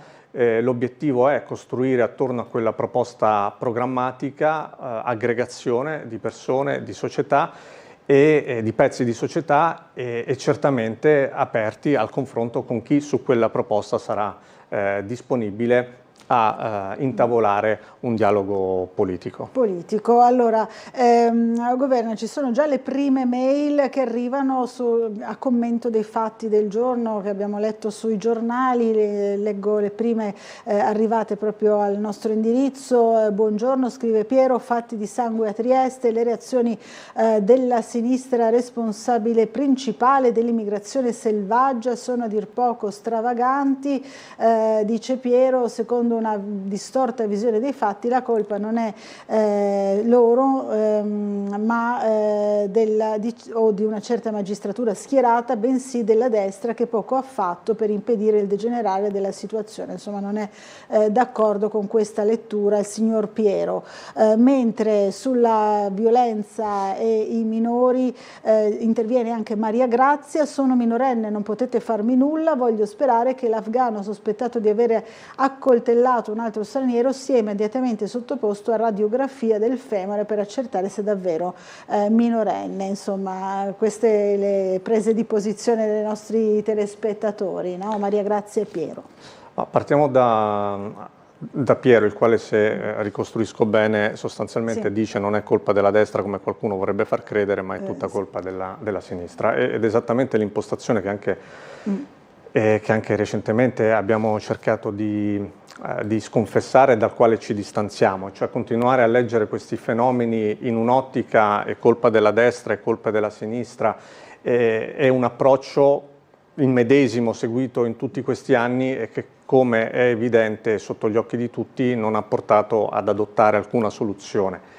Perché se è vero che gli ultimi 10 anni in questa città il governo è ascrivibile nei meriti e nei suoi demeriti al centrodestra è altrettanto vero che attorno al tema della sicurezza, attorno al tema della gestione dei migranti, in certe frange della sinistra una certa retorica sicuramente non ha portato alcun beneficio e in alcuni frangenti è stata responsabile di quella reazione di pancia, direi, poco spesso di buonsenso, che però ha determinato quegli equilibri elettorali che non solo in Italia ma un po' in tutto l'Occidente a cui stiamo assistendo, e cioè appunto di una destra o presunta tale che può presentarsi davanti ai suoi elettori con il vessillo securitario di chi riporterà l'ordine dove ordine non c'è. La realtà ci dice che anche dove la destra ha il governo quest'ordine non solo non c'è, ma per certi aspetti, e la nostra città da questo punto di vista credo sia purtroppo un caso esemplare, è addirittura peggiorata. Perché riteniamo che su questi temi propaganda e retorica debbano finalmente lasciare spazio all'adozione di soluzioni concrete che non hanno l'etichetta né di destra né di sinistra, ma banalmente quelle del buonsenso a cui ci si dovrebbe attenere, anche a costo di perdere qualche voto e di perdere qualche elettore che nutre ben altre aspettative. Ma la realtà e la necessità di tutelare i cittadini credo debba prevalere su quelli che sono interessi di natura elettorale. E secondo lei non si sta facendo abbastanza per proprio la questione sicurezza, no? Che era al centro poi delle ultime campagne elettorali? Lo è stata sì, il tema vede esattamente questo, e io credo che, ripeto, astraendoci da quella che può sembrare una polemica politica, io credo che la risposta sia nei fatti. Se noi oggi chiedessimo a qualsiasi cittadino di Trieste se sente che la situazione rispetto alla sicurezza è migliorata o peggiorata, io credo che avremmo in maniera pressoché unanime la risposta che è visibilmente peggiorata. E quindi è chiaro che c'è una gestione che diremmo quantomeno inefficace per la capacità che ha avuto di intervenire su problematiche che, ci mancherebbe altro, hanno dinamiche complesse, molto spesso esulano dalle competenze di un primo cittadino e di una maggioranza consigliare, ma ci sono invece alcune scelte che discendono direttamente da posizionamenti politici che questa giunta ha ritenuto di assumere, che continua ad assumere anche con l'ultima proposta che è davvero surreale, cioè quella di immaginare che il problema che ruota attorno a Piazza Libertà possa essere risolta con una chiusura notturna del giardino, no? Quando i fatti ci dicono che questi fatti di cronaca nera ormai si verificano alla luce del giorno e quindi non c'è un orario in cui queste cose si verificano purtroppo con maggiore possibilità. La verità è che c'è una gestione di quella piazza che da anni paga il prezzo di una scelta di propaganda elettorale, perché voler continuare dapprima a far finta che il problema non esista e oggi di fatto a non avere una misura reale che non sia quella immaginata di recintare un giardino, a me sembra mostri i segni di una debolezza che dovremmo iniziare a cui dovremmo iniziare a far cambiare verso. E proprio a questa seconda notizia che si riferisce proprio all'area di Piazza Libertà, si riferiva la signora Maria Grazia, che diceva, commentava insomma con una certa malcelata rabbia il fatto che il ragazzo che ha accoltellato ha detto sono minorenne, quindi è stato fermato e poi subito rilasciato. Sentiamo spesso reazioni insomma anche abbastanza contrarie, naturalmente arrabbiate dei nostri telespettatori verso questi fatti, no? Succede spesso. Ma sì, quello è l'altro fronte dell'incomprensione, se non della rabbia dei cittadini di fronte a situazioni di questo genere. E il fronte è quello delle leggi in questo Paese, perché poi vede, noi possiamo pensare, immaginare, ognuno nel suo, che le responsabilità siano degli uni o degli altri, ma le responsabilità hanno, come dire, degli interlocutori, dei soggetti ben precisi. Le leggi le fa il legislatore. Questo Paese è governato da ormai quasi 4 anni da un governo di centrodestra che credo avrebbe avuto numeri e possibilità per modificare la legislazione che consente un rilascio pressoché immediato di un soggetto che si è reso responsabile di un fatto di violenza. Lì c'è la minore età, mi pare di aver capito che c'è anche l'entità del reato che non consente di prolungare lo stato di arresto, c'è però chiaramente un complesso di situazioni che non possiamo, come sempre, ascrivere all'inspiegabile. La spiegazione c'è e si chiamano leggi. Ove queste leggi vengano ritenute sbagliate, non occorre, come mi pare di aver intuito facesse il primo telespettatore, non occorre attribuire la responsabilità ai magistrati che non applicano le leggi, ma occorre interrogarsi se le leggi che attualmente sono vigenti in questo Paese sono idonee e sufficienti a garantire che autori di reati come quello possano essere perseguiti e puniti come più opportunamente si dovrebbe, per evitare che queste persone continuino a circolare con il rischio elevato che si possa reiterare il reato. Il reato, chiarissimo. Allora, cambiando argomento, nella settimana scorsa Azione è stata protagonista anche di una iniziativa, di una conferenza stampa relativa a un altro tema molto dibattuto, sempre qui a Sveglia Trieste. Insomma, i nostri telespettatori sono molto attenti a questo, che riguarda l'acqua, la gestione dell'acqua, il fatto dell'utility regionale, insomma dell'acqua pubblica, no? Avete lanciato in qualche modo un allarme, insomma, a rischio caos. Per quale motivo? Qui, in particolare qui a Trieste, perché?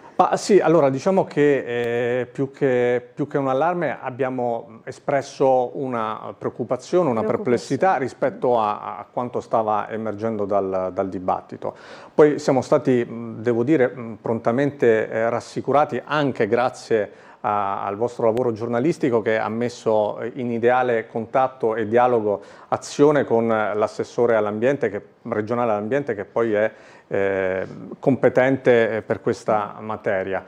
Quello che noi avevamo letto ci preoccupava e ci ha portato ad esprimere poi una posizione che, ripeto, anche nei giorni successivi, attraverso le dichiarazioni del primo cittadino, sembrano fortunatamente condurre da un'altra parte. Per spiegarlo molto semplicemente a chi ci segue da casa, in questo momento il servizio idrico integrato è gestito da ERA. Il 31 dicembre del 2027 la convenzione che consente ad ERA la gestione di questo servizio scadrà, ma già a giugno di quest'anno AUSIR, che è l'autorità competente per indirizzare il futuro della gestione, dovrà dire come dovrà avvenire questo passaggio di consegne.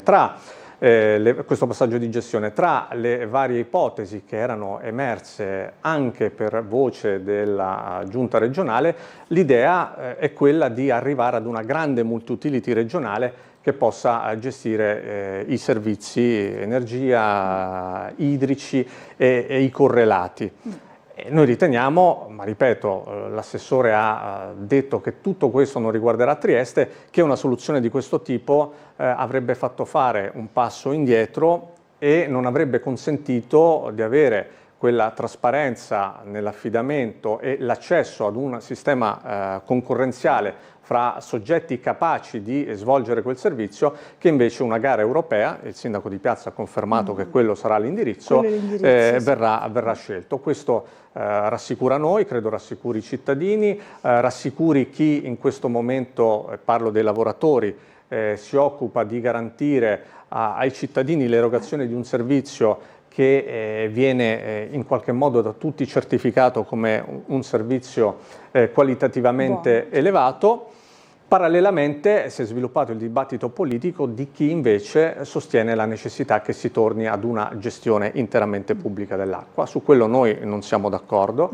Riteniamo che l'acqua sia un bene pubblico, ma che proprio per questo motivo, per il valore molto elevato che ha per tutti i cittadini, debba essere gestito nella maniera più efficiente e più efficace possibile, e non è affatto detto che sia il pubblico a doverlo fare. In particolare a Trieste, dove la complessità del territorio esige investimenti nel tempo molto elevati, richiede la presenza di competenze che nel tempo in questa città si sono accumulate e che credo vadano salvaguardate soprattutto nell'interesse, ripeto, dei cittadini a cui deve essere garantito un servizio. Torna sulla questione immigrazione il signor Paolo, ci scrive: mi risulta che la polizia fa gli arresti, ma sono i giudici apertamente schierati con magistratura democratica, perciò area PD, a liberarli con sentenze quantomeno fantasiose. C'è molta anche questa narrazione, no? In questo momento nel dibattito politico sulla sicurezza proprio. Sì, c'è, però ripeto, i magistrati di fatto applicano delle leggi esistenti e nel caso di cronaca di Trieste non c'è nemmeno una sentenza, c'è semplicemente una decisione che discende dalla possibilità che un cittadino o una persona venga trattenuta oppure no. Se non vi sono i presupposti, questo, ripeto, non dipende da chi compie delle scelte discrezionali, ma dipende da leggi che di fatto impongono rispetto, che piacciono o non piacciono, e ripeto, se queste leggi sono considerate inidonee a gestire la situazione attuale, vanno cambiate. Chi deve cambiare le leggi è il legislatore e il Parlamento. In questo momento il Parlamento ha una maggioranza di centrodestra che credo, se ritenesse e se lo riterrà, hanno avuto 4 anni per farlo, se non l'hanno fatto evidentemente hanno avuto, immagino, altre priorità, sono ancora in tempo per farlo. Però prendersela con altre istituzioni immaginando che ci sia un conflitto ideologico tra chi vuole gli immigrati a piede libero quando non hanno diritto di stare a piede libero, gli accoltellatori a piede libero quando non hanno diritto di stare, secondo me è una narrazione distorta dalla realtà, che forse è utile ad alimentare consenso per qualcuno, però certamente bene non fa alla società che vive di questi contrasti che non aiutano ad affrontare le situazioni che abbiamo di fronte. Abbiamo una telefonata, la sentiamo. Buongiorno, chi è in linea con noi? Buongiorno a lei, suo ospite, sono Gino. Gino, buongiorno. Sul discorso acqua, l'ospite non ritiene che una multi-utility a livello regionale potrebbe ridistribuire i costi, in quanto Trieste ha il costo dell'acqua più elevato di tutta la regione. Addirittura il comune di Trieste ha un costo esorbitante rispetto per esempio a San Dorligo oppure a Sgomicco, e quindi è una cosa che stride. Questo perché evidentemente la rete di Trieste è molto più complicata e quindi costa di più. Quindi, avendo una società grande che occupa tutta la regione, questi costi potrebbero essere ridistribuiti e quindi in maniera omogenea dare un unico prezzo globale a tutti gli abitanti della regione. Volevo un commento, grazie. Grazie Gino, buona giornata.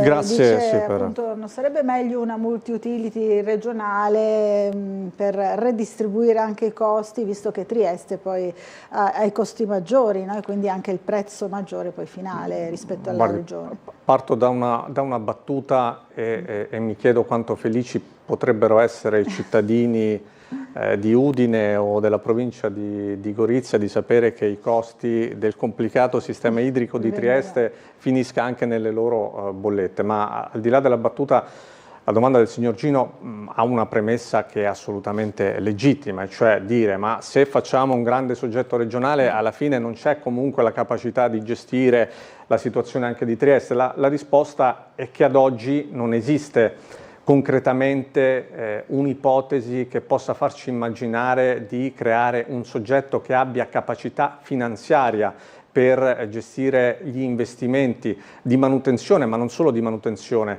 anche pro futuro rispetto a quello che è il sistema idrico di Trieste, perché il tema è questo, e cioè la capacità finanziaria che un soggetto industriale ha di poter realizzare determinati interventi oppure no. Quello di cui parliamo, cioè Trieste, ha una situazione che per la sua storia, per la conformazione del territorio che conosce notevoli dislivelli, per una gestione che è complessa e che non riguarda solamente l'acqua che scorre nei nostri rubinetti, ma che riguarda il sistema delle fognature, Eravamo presenti assieme a voi in Portovecchio e abbiamo indicato come un caso emblematico, non in chiave polemica, ma proprio per dare significato a ciò di cui stavamo parlando. C'è un cantiere aperto in Portovecchio di manutenzione del torrente Chiave che è aperto, un cantiere aperto dal novembre 2024.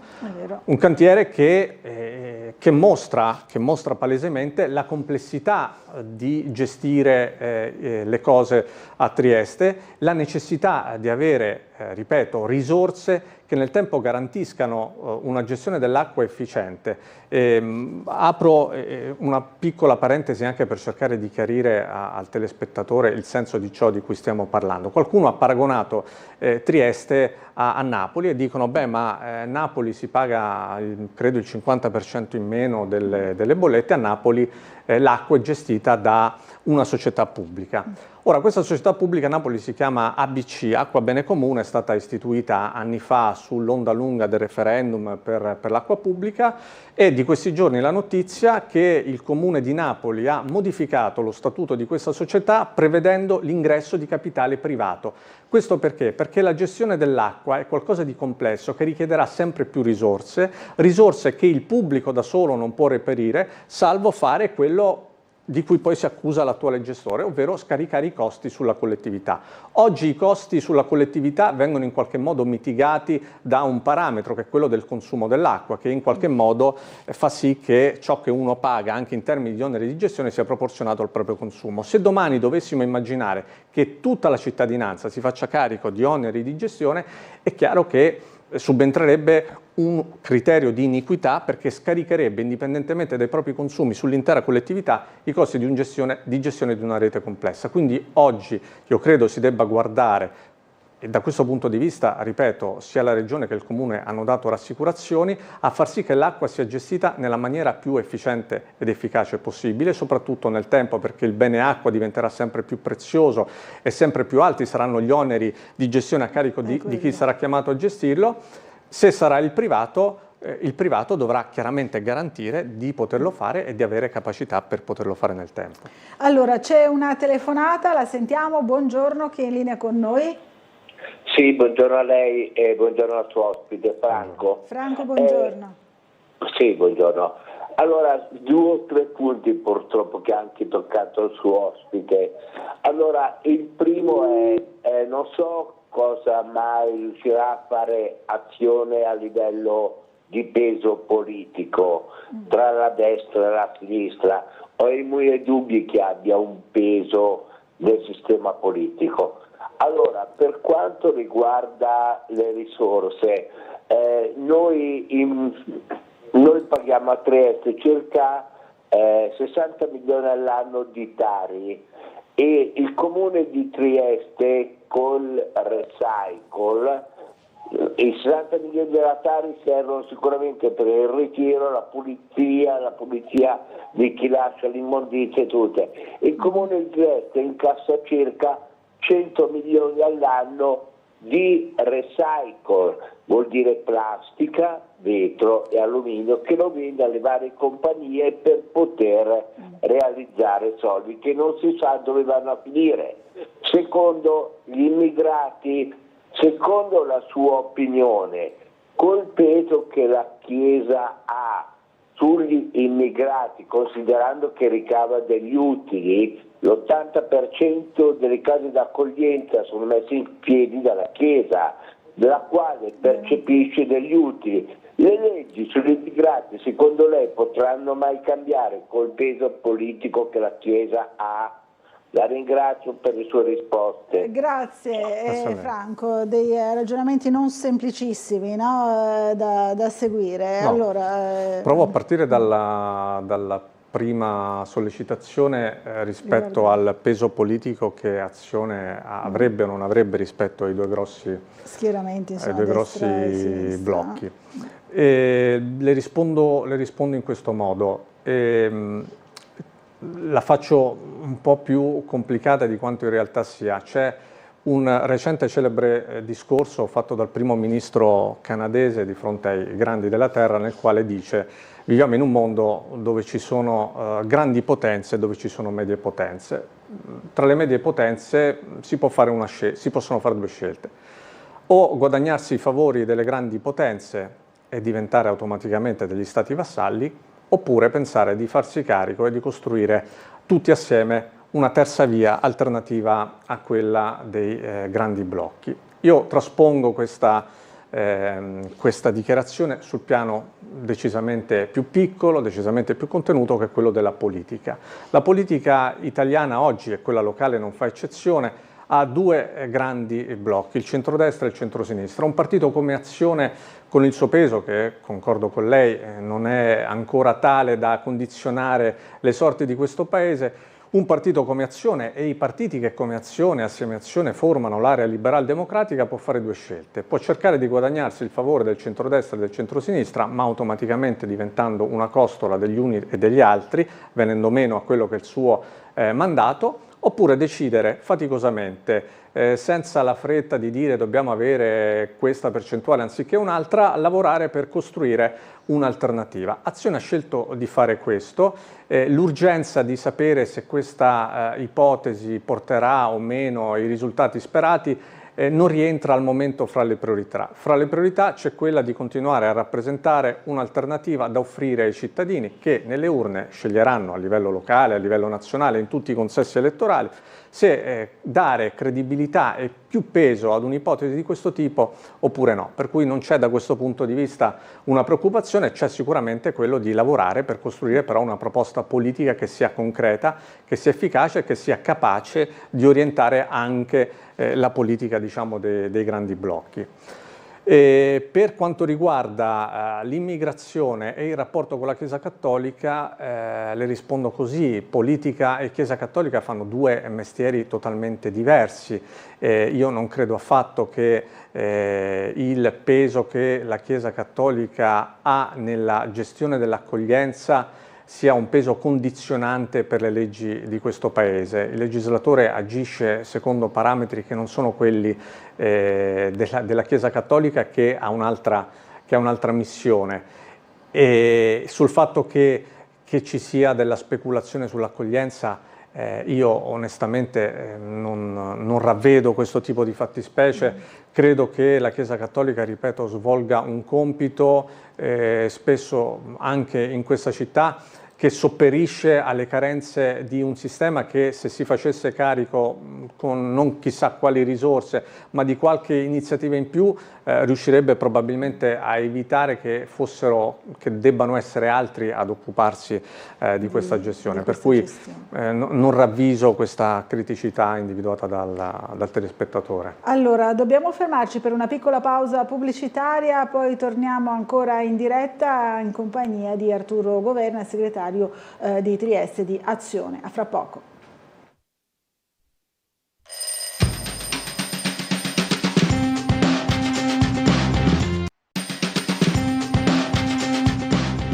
Otto e 39 del mattino, rieccoci in diretta, ancora in compagnia di Arturo Governa. Abbiamo una telefonata in arrivo e la sentiamo subito. Pronto, buongiorno. Pronto, buongiorno dottoressa Bucarella, a lei e al suo ospite. Buongiorno. Sono Fulvio. Fulvio, buongiorno. Guardi, io ho già interloquito col suo ospite e non mi ha mai dato una risposta sensata sul territorio libero di Trieste. Allora, io chiedo unicamente di dire ai cittadini del territorio libero cos'è la legge 3054 del 52. Cosa dice esattamente il memorandum di Londra del 54? Cosa dice il trattato di Osimo? E raccontare quali sono gli allegati del trattato di pace che ci danno dei diritti unici al mondo. Abbiamo migliaia di persone in miseria a Trieste. Questi che non vogliono parlare del territorio libero sono in colpa. Dovranno assumersi le loro responsabilità, perché sanno benissimo quali sono i nostri diritti e sono tutti silenti. Devono semplicemente dire cosa dice la legge e la Costituzione. Il primo comma dell'articolo 10 della Costituzione. L'Italia si impegna a rispettare i trattati. Quindi devono semplicemente dire la verità, se ne hanno il coraggio. Grazie e buona Fulvio, giornata. Buona giornata a lei. Allora, torna alla carica sul territorio libero mi di dispiace, Trieste. mi dispiace che Fulvio sia sempre deluso dalle interlocuzioni che ha con me e del fatto che io non gli dia le risposte che si attende, ma le risposte che si attende non posso dargliele io, le risposte che si attende sono date dal presente, dalla storia di questo Paese, dalle leggi vigenti in questo Paese, dal rispetto dei trattati internazionali a cui questo Paese si attiene, e ogni altro tipo di ragionamento sarebbe come dire, un puro esercizio retorico da cui io mi astengo, per rispetto di chi ci segue da casa, per rispetto in qualche modo anche della domanda che mi viene fatta, perché io credo che le convinzioni, anche le più diverse dalle proprie, vadano rispettate. Dopodiché c'è, ripeto, un dato, quello della realtà, che ci rappresenta, ripeto, come un paese in cui le leggi vengono rispettate e quando non vengono rispettate si è sottoposti alle relative conseguenze. Ci sono dei trattati internazionali a cui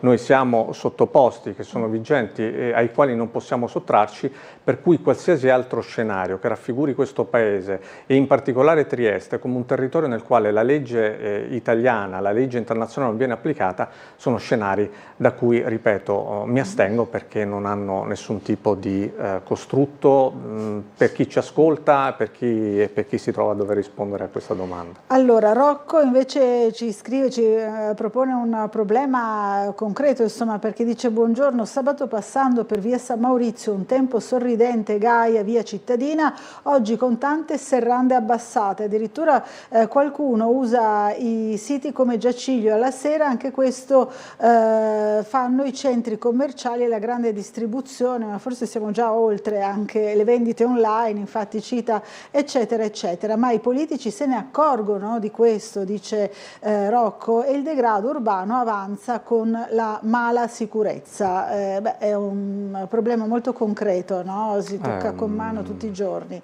È un problema che in questi ultimi anni non tende a, diciamo, a mitigarsi, perché le chiusure degli esercizi commerciali sono un tema che non riguarda più soltanto le periferie cittadine, che inizia comunque ad avvicinarsi, quella dei fori liberi e vuoti è un tema che riguarda anche il centro cittadino. Io onestamente rispondo per quello che posso rispondere, non so chi è al governo rispetto alla domanda, ma i politici se ne accorgono oppure no, io questo non lo so, apparentemente parrebbe di no, però ecco, non voglio essere ingeneroso e gettare la croce addosso a qualcuno per forza. Le problematiche però sono complesse, alcune le ha citate, è altrettanto vero però che ci sono degli esempi virtuosi di esercizi commerciali anche piccoli che continuano a sopravvivere nonostante tutto, perché hanno avuto la capacità nel tempo di sapersi diversificare nell'offerta, di accrescere i servizi erogati ai propri acquirenti, la capacità di scegliere tipologie di merci che riescono nonostante tutto a sottrarsi alla concorrenza del commercio online. In generale io credo che da questo punto di vista la Camera di Commercio già stia facendo qualcosa, ma si debba incentivare e aiutare i commercianti in questo percorso evolutivo proprio per salvaguardare le proprie attività commerciali, che sia la formazione e l'adozione di strumenti che consentano anche all'esercizio commerciale fisico di andare online, perché sono numerosissime le esperienze di esercizi commerciali fisici che sono riusciti a sopravvivere addirittura ampliando il proprio bacino di clientela attraverso diciamo così, lo sbarco sul commercio online e ripeto, la capacità di saper incentivare anche la creazione di veri e propri servizi all'interno di esercizi commerciali, anche per consentire un presidio sul territorio, perché dice bene il cittadino, saracinesche abbassate diventano altro, diventano inevitabilmente in moltissimi casi la premessa per situazioni di degrado e diventano saracinesche abbassate meno persone in circolazione e quindi indubbiamente luoghi della città abbandonati e quindi luoghi della città dove a quel punto possono sorgere con maggiore facilità situazioni di degrado, addirittura di illegalità. E quindi meno sicurezza sicuramente. Allora, Renata invece le chiede un'opinione, dice: posso chiedere al suo ospite un'opinione sul caso del mancato finanziamento per il docufilm su Giulio Regeni, che oggi nuovamente su tutti i giornali per questa presa di posizione del ministro Giuli, che ha licenziato, insomma, ha mandato via i vertici, insomma, responsabili di questo. Ma allora la mia opinione è che il ministro Giuli abbia dato un segnale molto importante. Era una posizione che tra l'altro aveva già espresso in sede di dibattito parlamentare, dove aveva già giustamente manifestato il suo dissenso rispetto alla scelta fatta dalla commissione preposta a questi finanziamenti. È una vicenda abbastanza sconfortante e deprimente, non tanto che Giuli abbia revocato l'incarico ai suoi collaboratori, quanto la scelta fatta da questa commissione di non finanziare un film documentario su una vicenda così drammatica e così rilevante, non solo e non tanto per la storia di questa regione, ma per il Paese, perché parliamo di un cittadino italiano ucciso in uno stato estero, in condizioni di brutalità assoluta, le cui responsabilità ad oggi ancora non sono state accertate, nonostante l'impegno formale e meno formale di tutti i governi italiani che da allora si sono succeduti.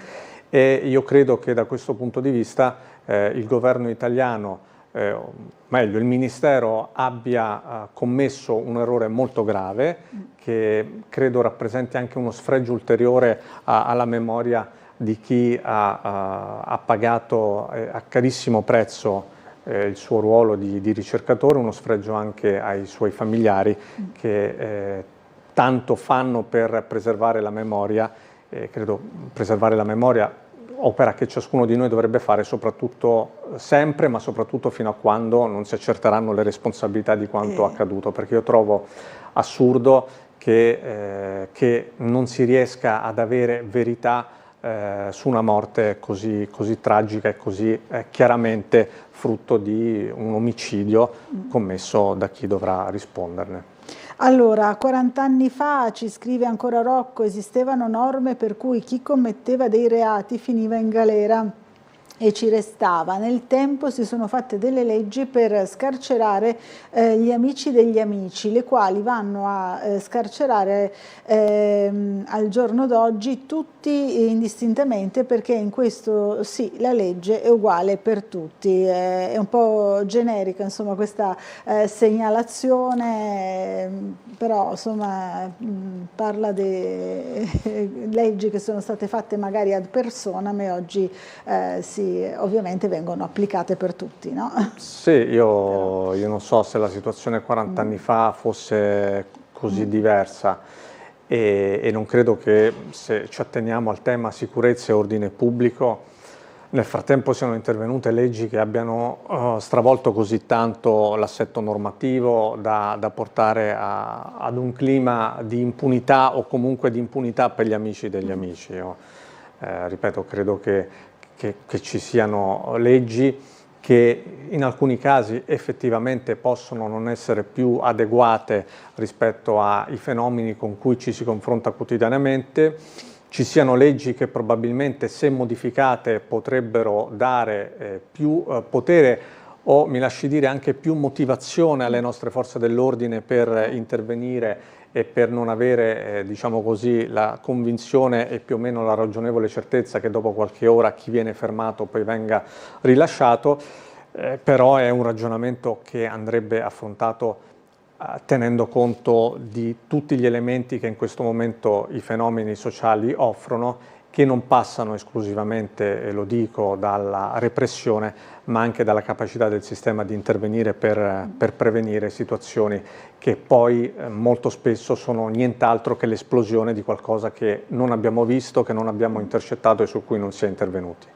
Invece il signor Enrico ci scrive: buongiorno, arrivando nella nostra città si dovrebbe avvisare i turisti, grazie alla sinistra e di chi accoglie, benvenuti a Trieste, Lampedusa del Nord-Est, buona giornata e mai mollar con l'ovo via. Vabbè, ci mettiamo dentro un po' tutto. Ci mettiamo dentro tutto, no? Allora, questa è ma io, posizione guardi, del nostro telespettatore. Lo dicevamo anche prima, io sono assolutamente certo, ahimè, che questo tema, nonostante quello a cui noi stiamo assistendo, continuerà ad essere affrontato con le lenti della propria appartenenza politica, che continueremo ad affrontarlo con la ricerca a tutti i costi del responsabile che per forza di cose deve essere l'avversario politico. Però insisto, forse annoia, ma quello a cui noi stiamo assistendo è la dimostrazione plastica che finché continuiamo a leggere sicurezza, gestione dei migranti come una questione di destra e di sinistra non ne usciamo fuori, perché destra e sinistra si sentiranno obbligate dalle aspettative dei propri elettori a fare esattamente quello che i propri elettori si aspettano che facciano. Purtroppo però la realtà dovrebbe essere governata non esclusivamente sulla base delle aspettative dei propri elettori, ma sulla base degli interessi degli elettori e dei cittadini, che spesso non coincidono con quelle che sono aspettative elettorali. Se usciremo da questa logica, io credo, non con facilità, ma certamente avremo soluzioni più efficaci di quelle che abbiamo adottato finora. Si potrà risolvere la situazione problematica, no? Quantomeno allora, lo si farà con strumenti più idonei rispetto a quelli che si stanno utilizzando oggi. Quello che è l'esistente, insomma. Allora, i vuol fare la gara e c'è la vignetta di Marco Englaro per privatizzare l'acqua, beveremo vin. Mi pare una scelta saggia. Diciamo che è un'alternativa. Grazie a Marco Englaro. Un'alternativa. Allora, c'è una telefonata. Pronto? Buongiorno. Sì, pronto, buongiorno, sono in linea? Sì, buongiorno. Buongiorno Bucarella, a lei la redazione, gentile ospite e tutti i telespettatori di Tele4. Buongiorno. Buongiorno. Allora, io volevo proporre una riflessione, no? Sì. Allora, la riflessione parte dalla telefonata adesso non ricordo il nome del gentile telespettatore che parla giustamente del territorio libero di Trieste, no? Zona franca, eccetera, eccetera, no? Non entro del merito perché non è la mia materia, però una riflessione viene da fare. Allora io sono una cosa che storicamente parlando, uno statista politico, a differenza da un politico di consumo, è che lo statista sa prendere le proprie decisioni. Allora io non dico che sia necessario che l'Italia si stacchi da Trieste, perché comunque è costata troppa fatica, troppi morti, troppo tutto, no? Però con il 39% della popolazione che è in stato di povertà, con la depredazione che è stata fatta dall'Italia, e questo è un dato di fatto, non me lo contesti perché sennò la Bucarella in Italia, perché sennò occupa troppo spazio, con la depredazione delle risorse economiche che è stata fatta a Trieste, delle riflessioni su come rilanciare Trieste c'è da fare. Giustamente il turismo è un'economia fragile, che basta un stormire di fronda, è tutto questo grande imparo costruito un imparo di carta, no? Però nessuno, ad esempio, dei politici che vengono interessati col discorso della zona franca, porto un esempio, e viene in mente che ad esempio ci sono le norme della zona franca europea. Io me le sono andate a vedere e posso garantire che lì si può attuare la zona franca a Trieste. Attenzione, basta che ci sia la volontà politica, ma per ciò che ci sia la volontà politica ci deve essere lo statista politico. Il punto è che Trieste paga il 39% di povertà con una classe politica e con una classe politica di consumo, come nel suo caso, me lo perdoni, senza mancanza di rispetto a quella persona, politicamente parlando, lei cosa mi fa? Mi parla dell'acqua, di invitare un privato. Il privato non c'è necessità di invitare un privato nell'acqua, manca la volontà politica di trovare una soluzione per l'acqua. E questo è quello che noi a Trieste ne paghiamo, che non abbiamo una classe politica, parlando in generale, di una certa statura, perché manca lo statista politica. Grazie, buongiorno. Grazie a lei, buona giornata. Questa è la riflessione del nostro telespettatore, dice manca in sostanza una volontà politica, no? Sia per applicare ad esempio i benefici del territorio libero di Trieste, quindi una zona franca europea, sia appunto per la questione acqua. Ma allora, a parte la considerazione amara sulla mancanza di statisti politici a Trieste, a cui posso anche unirmi senza alcun problema, nel senso che potrei concordare. E sul fatto che manchi volontà politica non ho ben capito per fare cosa, cioè se parliamo della zona franca ci sono iniziative parlamentari numerosissime sul tema che vedono impegnate, in particolare sull'extradoganalità della zona franca portuale, che vedono impegnate sia il centrodestra sia il centrosinistra, e quindi tutta questa mancanza di volontà non la vedo. Possiamo ragionare se questa volontà si traduce poi in azioni efficaci, considerato il tempo e l'arco temporale nel quale si sta discutendo di questo tema. Potrei anche in questo caso concordare che forse non c'è questa efficacia, però devo dire che le iniziative sono tali e tanti, anche il Consiglio regionale, da non riuscire a intravedere davvero quali altre iniziative possano essere assunte rispetto a una vicenda che chiaramente ha una sua complessità e non è così banalmente eseguibile come qualcuno vorrebbe far credere. Le premesse ovviamente non mi trovano d'accordo, e cioè un territorio depredato dallo Stato italiano è un dato che cozza con la storia, anche quella recente. Non fosse altro, penso, ma ripeto, recentissima, alle decine di milioni di euro, se non centinaia, che sono state destinate a questo territorio dal PNRR. E questo è l'esempio più recente di decine che potremmo fare nella storia di questa città. Per cui prendo atto che ci sono punti di vista che continuano a ritenere, senza però, mi pare di capire, avere chiaro quale dovrebbe essere lo scenario alternativo, e cioè di una città che dovrebbe uscire o dovrebbe staccarsi grazie alla visione di statisti dall'Italia e suppongo quindi anche dal consesso europeo, che continuano però secondo me ad individuare i responsabili sbagliati per giustificare situazioni che certamente meritano di essere risolte, perché la crescita della povertà anche in questa città è un tema che credo però non si possa affrontare partendo dal territorio libero di Trieste. Allora, ancora una telefonata, buongiorno, chi è in linea con noi? Buongiorno, io sono un'umile cittadina e volevo parlare con il dottor Lobianco, che ho officiato anche le mie nozze, ma non è per quello che chiamo. Ho capito. Se ho vuole chiamato ci sarà in comune. domani mattina comunque il consigliere Lobianco, se vuole parlare con lui può richiamare domani mattina. E gradirei in privato se possibile, okay. Però io le chiedo, no? Sì. Solo questo, ho chiamato in comune e mi hanno chiesto a che partito appartiene lei, cioè da che parte sto. Io sinceramente di politica ne capisco molto poco. Ho detto no, vorrei solo unicamente parlare con lui, perché so che si occupa di animali, di gatti. Cioè non riesco a parlare con il signor Lobianco, che è molto umano, so che parlerebbe molto volentieri, penso che risolverebbe anche il problema, ma non c'è possibilità, non esiste un numero per parlare con lui. Allora, è possibile? Signora, non è più in comune, il consigliere Lobianco era assessore. Sì, mi hanno detto di chiamare in regione. In regione, perché lui adesso è consigliere regionale. Ho provato, mi hanno risposto uguale. Guardi, se vuole può chiamare domani, magari ci mandi anche una mail, non lo so, un messaggio, così cerchiamo di mettervi in contatto. Sarà qui domani mattina, quindi dalle 8 alle 9.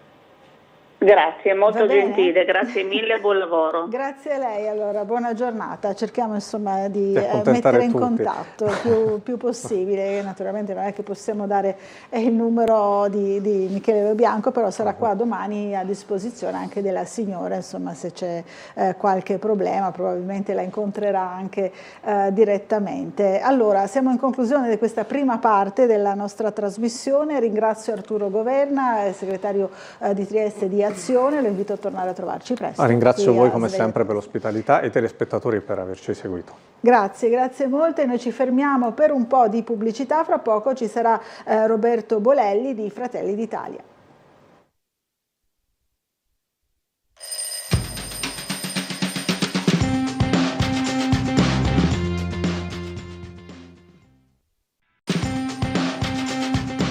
Bentornati in diretta. Allora diamo subito il buongiorno a Roberto Bolelli, consigliere della circoscrizione terza di Fratelli d'Italia. Buongiorno, ben arrivato. Buongiorno a tutti e grazie dell'invito. Grazie di essere qui. Allora c'è subito una mail per lei, desidero, ci scrive Domenico, condividere una riflessione riguardo all'attuale situazione della sicurezza, ne stavamo parlando proprio fuori onda. Allora ritengo che alla destra non convenga risolvere i problemi legati agli accoltellamenti e alle altre criticità simili. A mio avviso maggiore la percezione di paura tra i cittadini, più questi tendono a votare per Lega, centrodestra, nonostante l'evidente fallimento nella gestione di tali problematiche in questo specifico caso. Assistiamo spesso a questo tipo di critica, no? Perché adesso c'è il centrodestra al governo, allora quando si verificano alcune situazioni di questo tipo c'è la critica da un'altra parte politica dicendo ma non state risolvendo nulla, no? Questo è un po' il discorso che sta dicendo Domenico, anzi quasi quasi conviene che non si risolva nulla addirittura, no? Ma che dire, io di fronte a questa affermazione rimango basito per due motivi fondamentali. Il primo, è vero, attualmente c'è il centrodestra al governo, ma non si può pensare che con un tratto di penna o comunque con un periodo di tempo limitato come questo si possano cancellare decenni di politiche gestite primariamente dalla sinistra e dal centro-sinistra di accoglimento che fondamentalmente hanno poi portato a questo degrado fondamentale. La seconda opzione, la seconda motivazione che mi porta ad essere basito è il fatto che proprio da questo governo sono partite tutta una serie di iniziative, come per esempio il decreto sicurezza, che è stato osteggiato, guarda caso, proprio dalla sinistra, che ha come obiettivo fondamentale proprio quello di evitare l'accrescimento di questa situazione. Una situazione che, voglio precisarlo, è stata gestita negli anni precedenti in maniera disastrosa e tengo ancora di più a precisare l'unica forza che in questo caso si è veramente data la pena, e in questo caso bisogna ringraziare il nostro premier Giorgia Meloni, di creare qualcosa di nuovo tale da portare l'Italia al centro delle politiche nei confronti dell'immigrazione a livello europeo, a un livello completamente diverso, con l'istituzione dei centri di accoglimento in Albania. Per la prima volta sono state fatte delle cose che fino a pochi mesi fa non erano minimamente prese in considerazione. Insomma, qualcosa di innovativo. Qualcosa di innovativo, qualcosa di reale, qualche cosa che ha le capacità di diventare un modello per tutta l'Europa. Quindi, caro Domenico, io capisco magari che la rabbia nei confronti, diciamo, del fatto di non essere al governo da parte della sinistra o del centro-sinistra sia molta, soprattutto verificati quelli che sono gli obiettivi e i risultati che questo governo sta portando avanti, però purtroppo ce ne dovrei fare una ragione, questo è il discorso. Allora, Rossana invece scrive: buongiorno, approfitto della presenza di un esponente della circoscrizione per chiedere del semaforo di strada del Friuli, tra l'altro secondo Rossana appunto pericolosissimo per i seppur pochi pedoni. Ci siamo dimenticati, dice, grazie, voleva sapere qualche notizia su questo famoso semaforo, certo, di strada del Friuli. Allora, rassicuro la telespettatrice Rossana appunto che in circoscrizione sono state fatte già delle mozioni a riguardo e al proposito so che queste mozioni hanno avuto il via libera da parte di tutti i membri del Consiglio stesso, quindi sicuramente questa situazione si verrà a risolvere. In ogni caso prendo un ulteriore appunto e mi farò carico sicuramente nel prossimo Consiglio circoscrizionale di sollevare, anzi di sollecitare la risoluzione di questo genere di problema, che comunque è già ben presente all'attenzione del Consiglio circoscrizionale tutto. Allora, c'è una telefonata. Pronto, buongiorno. Chi è in linea con noi?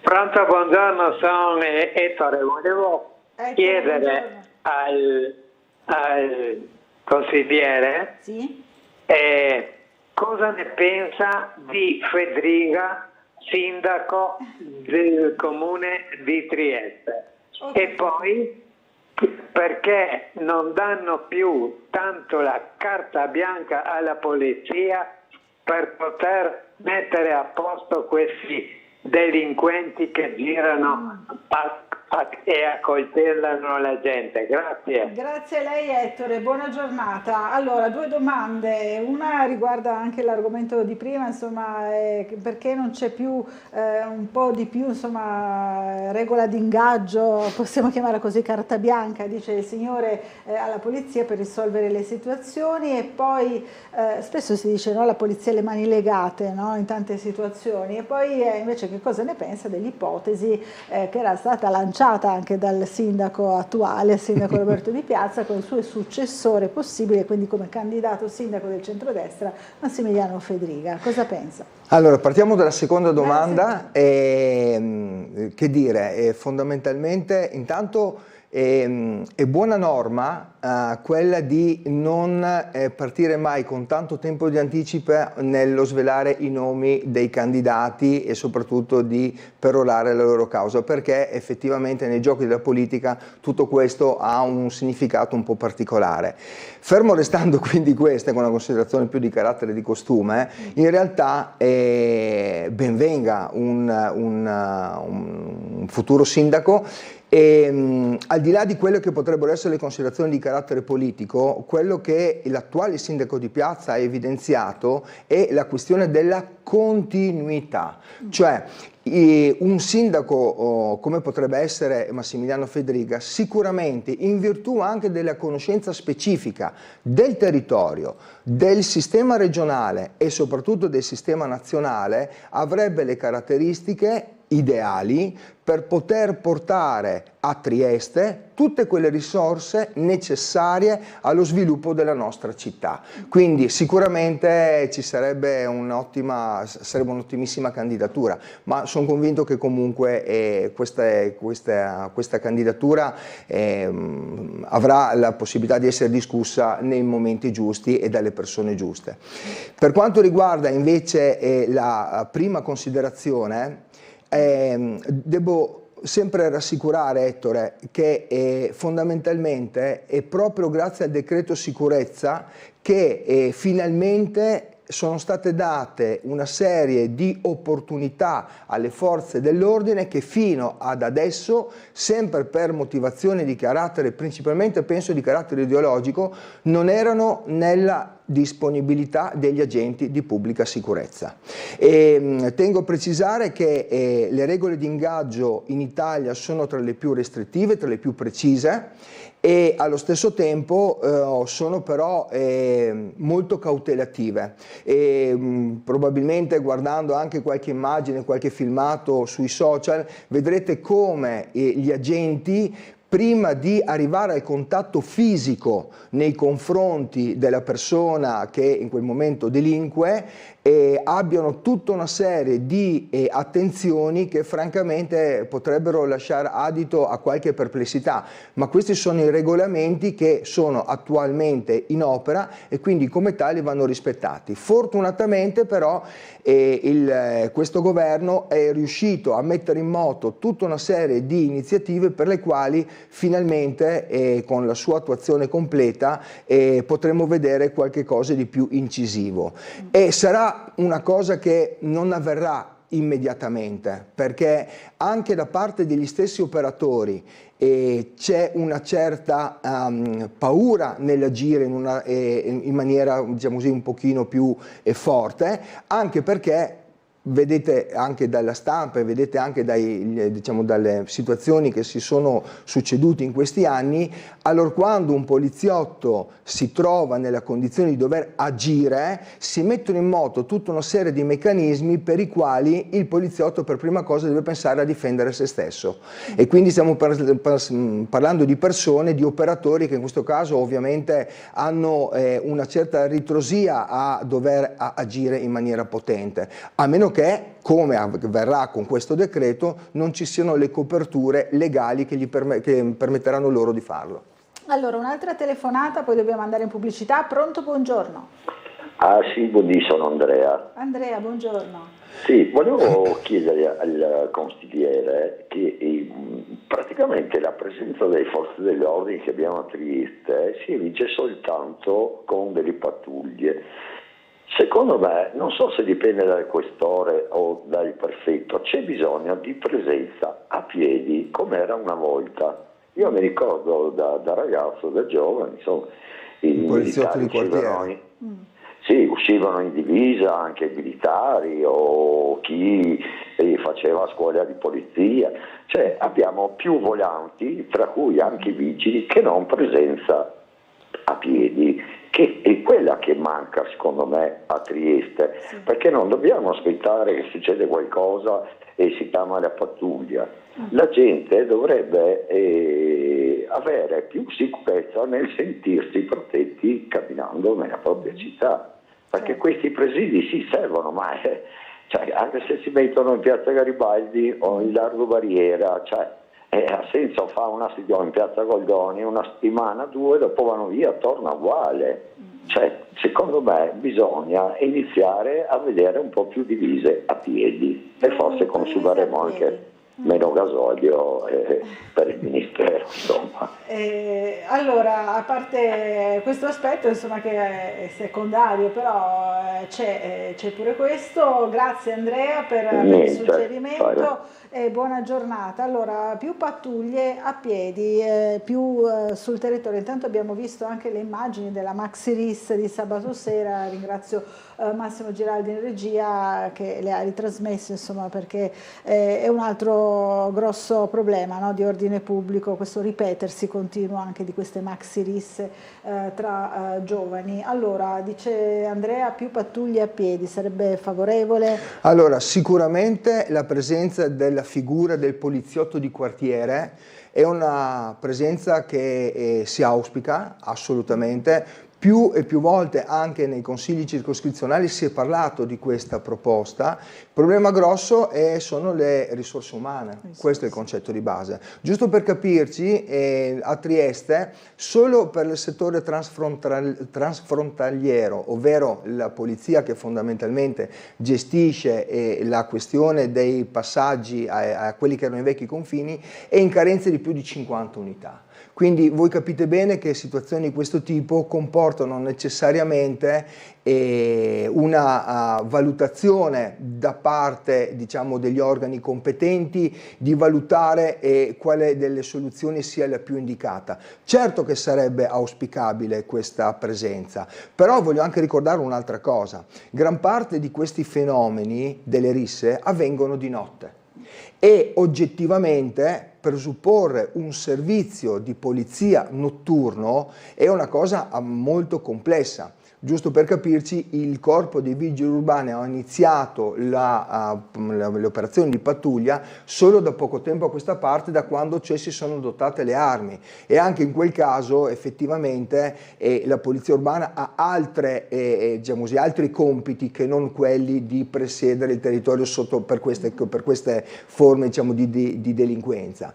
Perciò il ragionamento è che qua ci vorrebbero una quantità di persone, una quantità di polizia è talmente elevata che oggettivamente è complessa da mettere in moto come macchina organizzativa. Fortunatamente anche in questo caso il decreto sicurezza ha previsto un aumento delle forze di agenti di polizia, si parla quasi di 5.000 unità, e gran parte di questi anche giovani, cosa altrettanto importante, perché non dimentichiamoci che le politiche che sono state portate avanti dalla sinistra hanno bloccato il fenomeno dell'assunzione per tanti anni, quindi anche le persone, i poliziotti che erano presenti sul territorio oramai per una questione anagrafica si trovavano oggettivamente anche in una questione di difficoltà, quindi fortunatamente anche l'introduzione di questo personale molto più giovane ci permetterà e permetterà al governo e ovviamente anche alle forze di polizia locali di riuscire ad essere più presente. Non dimentichiamoci però una cosa, noi non possiamo pensare di avere un poliziotto per ogni persona che può delinquere, è impossibile. La domanda fondamentale è: dove sono le famiglie? Dove sono le organizzazioni, che gran parte delle quali sono sovvenzionate con fondi pubblici e che quindi avrebbero tutto il dovere di gestire le persone che sono immigrate e che sono riconosciute? Dove sono? Dove hanno messo le loro capacità di riuscire a gestire queste persone? È impensabile continuare ad addossare le responsabilità alla polizia, alla questura, ai vigili urbani, eccetera. Qua è un problema proprio di carattere culturale e questo denota un grande e obiettivo problema, cioè il fallimento completo, assoluto delle politiche di immigrazioni tanto care al mondo del centro-sinistra. Allora, dobbiamo fermarci per una piccolissima pausa pubblicitaria, restate con noi.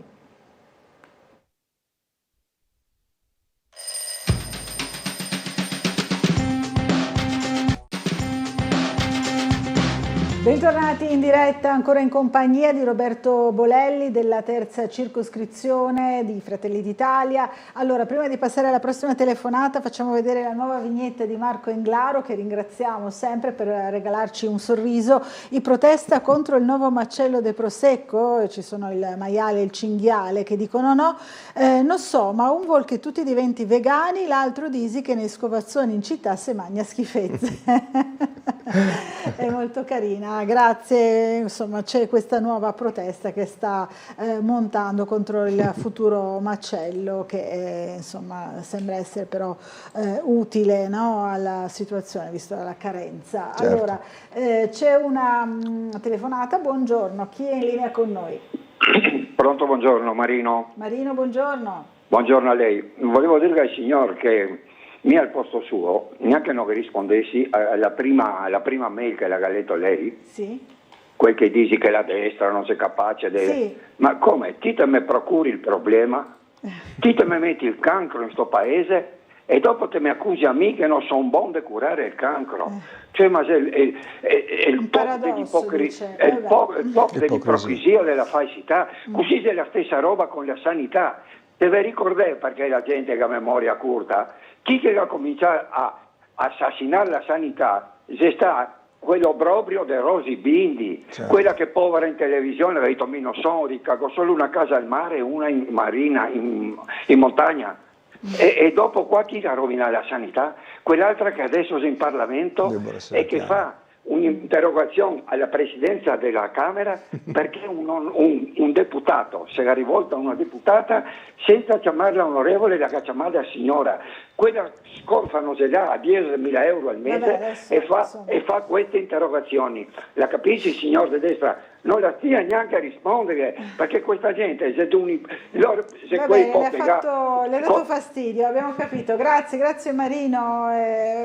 Consentiamo insomma un po' tutti, al di là insomma di quelle che possono essere le offese, quindi invito a non usare insomma termini offensivi, però dice ha fatto rabbia il signor Marino questa presa di posizione del primo telespettatore che ha scritto. Volevo rispondere al signor Marino che invece è importante rispondere, ma soprattutto, e lui ha detto correttamente, perché spesso le persone hanno una memoria scarsa e quindi è giusto ricordare ogni singola responsabilità e quindi come tale ricordarci che per quanto possibile si tenta di rimediare, ma a degli errori che sono stati causati appunto dal centro-sinistra in tanti anni. Allora, c'è la signora Marina che scrive, buongiorno, avete parlato di terza circoscrizione senza dire di che parte si tratta, per cui segnalo comunque una profonda buca pericolosissima per motociclisti o peggio, no, dice in via Milano, o anche monopattini, poco prima del semaforo di via Milano allo sbocco su via Carducci.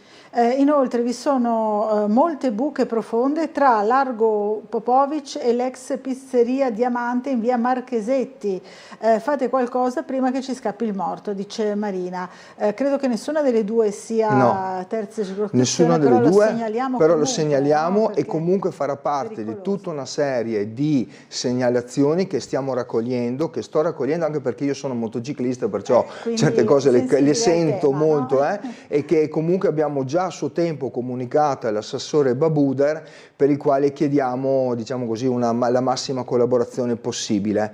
E già da tempo, soprattutto in questo caso in terza circoscrizione, stiamo parlando di Salite di Greta, di via Cisternone e tante altre zone, ci sono queste buche e noi lo abbiamo segnalato. Speriamo quindi che l'assessore si faccia il nodo al fazzoletto e che quindi ponga rimedio nel più breve tempo possibile, anche perché so che l'assessore è anche lui motociclista, quindi da motociclisti, caro Michele, ti prego per favore mettiti in moto e vedi di risolvere la questione. Grazie. Allora, un'altra telefonata, buongiorno, chi è in linea con noi? Buongiorno, sono Franco Lega d'Oltine Nord, buongiorno loro signori triestini e i friulani. Bene quel che ha detto l'ultimo telespettatore, bene, però un'altra cosa anche, non si vuole mettere a posto le cose. Una volta, 30 anni fa, c'erano 4 poliziotti al confine e nessuno passava. Adesso stanno 40 e passano tutti. E poi il sindaco si gode perché spedisce in altre città i superflui. Ma se lui mettesse tutte le forze dell'ordine sul confine non entrerebbe nessuno, e i ragazzi non accompagnati che ci costano un'enormità, con quelle soldi lì farebbero tutte, appianerebbero le buche, farebbero le cose dei tram, le cabine del tram, eccetera eccetera, i marciapiedi. Poi un'altra cosa volevo dire. Ieri abbiamo visto gli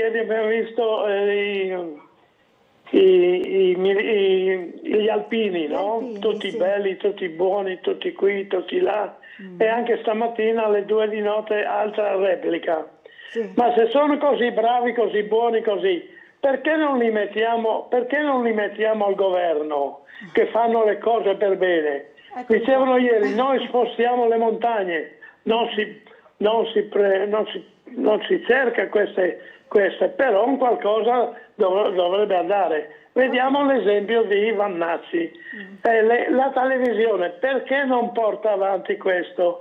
Un domani che saranno qui tutti gli extracomunitari, i primi a essere gambizzati saranno quelli della televisione e prenderanno loro il posto di voi di conduttori. Mamma mia. Grazie, mandi. Questa ultima dichiarazione non l'abbiamo ben capita, speriamo di non capirla, averla capita giusta. Di non averla capita giusta, infatti. A parte questo, dice, mettiamo gli alpini al governo, visto che sono così bravi. Vabbè. Allora, 3 cose a questo telespettatore. La prima, le persone che sono nei centri e che il sindaco con tanta fatica tenta, diciamo, di trasferire in altre città, non sono superflue, ma bensì spesso e volentieri sono irregolari, prima considerazione. Quindi come tali non dovrebbero neanche essere presenti sul nostro territorio, e nonostante tutto si fa il possibile, e qua mi aggancio al secondo passaggio, con delle operazioni come quelle di presidio dei confini.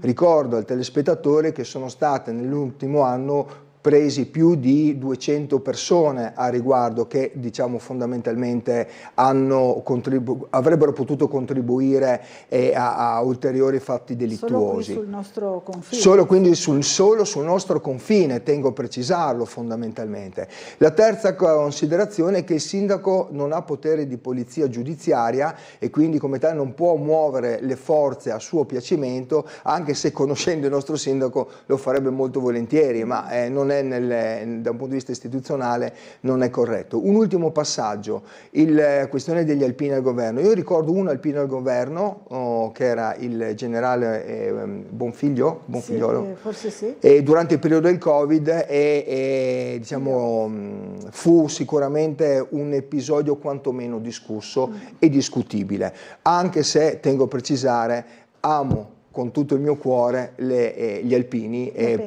per quello che hanno dimostrato da sempre, dai tempi della prima e della seconda guerra mondiale e successivamente, quello che hanno fatto è qualcosa di indescrivibile, perciò, ma lasciamo che ognuno faccia il proprio lavoro. Il proprio ruolo, insomma, che ricopre il proprio ruolo. Allora, dobbiamo andare per l'ultima volta questa mattina in pubblicità, ultima pausa, ci vediamo fra pochissimo.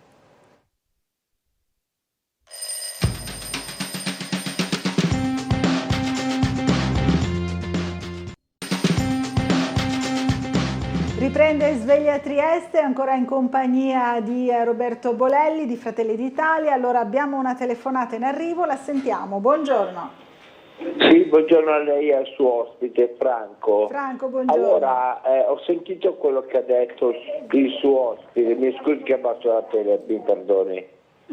Allora, vorrei ricordare al suo ospite che probabilmente ci sono dei blocchi a livello di questura, perché quando c'è stato lo sgombero del porto di Trieste, Porto Vecchio di Trieste, in 2 giorni hanno mosso circa 400 immigrati clandestini, mentre quando lavorano in questura ne fanno 10 al giorno.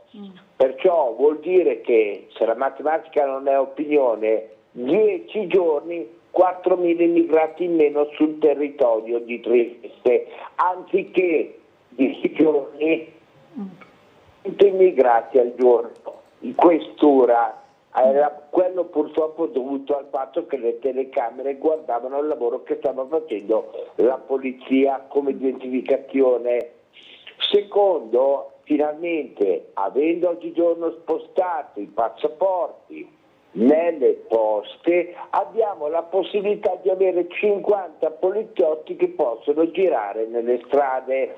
La ringrazio. Grazie a lei Franco, buona giornata. Quindi liberare insomma un po' gli agenti dal lavoro d'ufficio, forse questo intendeva, no? Il signor Sì, io non ho capito una cosa, però se effettivamente il telespettatore, con il fatto di sottolineare che c'erano le telecamere, quindi queste riprendevano i poliziotti, stava a significare che i poliziotti normalmente non lavorano. Se fosse così sarebbe una questione abbastanza grave quella che ha detto. Quindi, tornando al discorso di prima, invece, il mio ragionamento è questo. È vero, si può fare anche un lavoro di questo tipo, però non dimentichiamoci che a monte di queste operazioni c'è una questione logistica importantissima, perché muovere 400 persone è una cosa, anche perché bisogna poi provvedere alla sistemazione, al trasporto, a verificare tra l'altro se le persone che vengono trasferite accettano o meno di andare nelle nuove località a cui sono destinate, perché abbiamo visto anche queste cose, cioè persone che una volta arrivate per esempio in Sardegna hanno telefonato ai loro, tra virgolette, amici qua a Trieste dicendo non venite qui perché non è come a Trieste. Una situazione, oserei dire, quantomeno kafkiana come discorso. Quindi un conto è muovere 400 persone, un conto è muoverne 4.000 in 10 giorni, cosa molto più complessa, ripeto, perché presuppone tutto un altro tipo di lavoro. Certo, c'è da dire che sicuramente bisognerebbe accelerare le procedure e quindi rilasciare personale sul territorio, però non dimentichiamoci che le procedure sono procedure che sono riconosciute a livello europeo, quindi che necessitano di tutta una serie di problematiche da risolvere. Una per tutte la questione per esempio dell'età. Non dimentichiamoci che tante persone che passano per essere minorenni non sono, e quando il governo ha tentato di mettere delle procedure per la verifica effettiva dell'età anagrafica delle persone, si sono sollevate mari e monti da parte del mondo dell'associazionismo riconducibile al centro-sinistra, che effettivamente ha di fatto compromesso questa tipologia di intervento. Nonostante tutto comunque si andrà avanti. La questione, ripeto, dell'Albania è un classico esempio di come, volendo, queste cose si possono fare. Un ultimo dettaglio, non dimentichiamoci che queste persone dovrebbero in realtà essere verificate dai paesi che hanno attraversato prima di arrivare in Italia, quindi la Slovenia e la Croazia. Ecco, questo è un altro aspetto che secondo me dovrebbe essere valutato, qua però il gioco si fa ancora più importante, diventa proprio strategico a livello internazionale. Ma non dimentichiamoci che i trattati europei dicono che le persone che in questo caso entrano nel territorio europeo vanno ad essere valutate da un punto di vista se possono entrare o meno nel primo paese in cui attraversano, quindi visto che non volano, questi evidentemente da qualche parte sono passati. Perché nel caso delle imbarcazioni è chiaro che arrivano imbarcazioni in Italia, è logico, via terra non possono. Ma per quanto riguarda quelli che arrivano via terra, evidentemente il discorso cambia. Ci vorrebbe forse maggiore attenzione da parte della Slovenia e della Croazia a paesi a noi vicini. E sulla questione minorenni ha fatto molto discutere anche oggi, la notizia sì, che c'è oggi sì, sul fatto che sia stato fermato e rilasciato l'accoltellatore di Piazza Libertà, sì. No? È una cosa, sono minorenne. È una cosa incredibile, anche perché gran parte delle associazioni che aiutano gli immigrati forniscono loro le carte che permettono di capire esattamente quelli che sono i loro diritti, ma si dimenticano invece di dare i prontuari di quelli che dovrebbero essere i doveri di queste persone.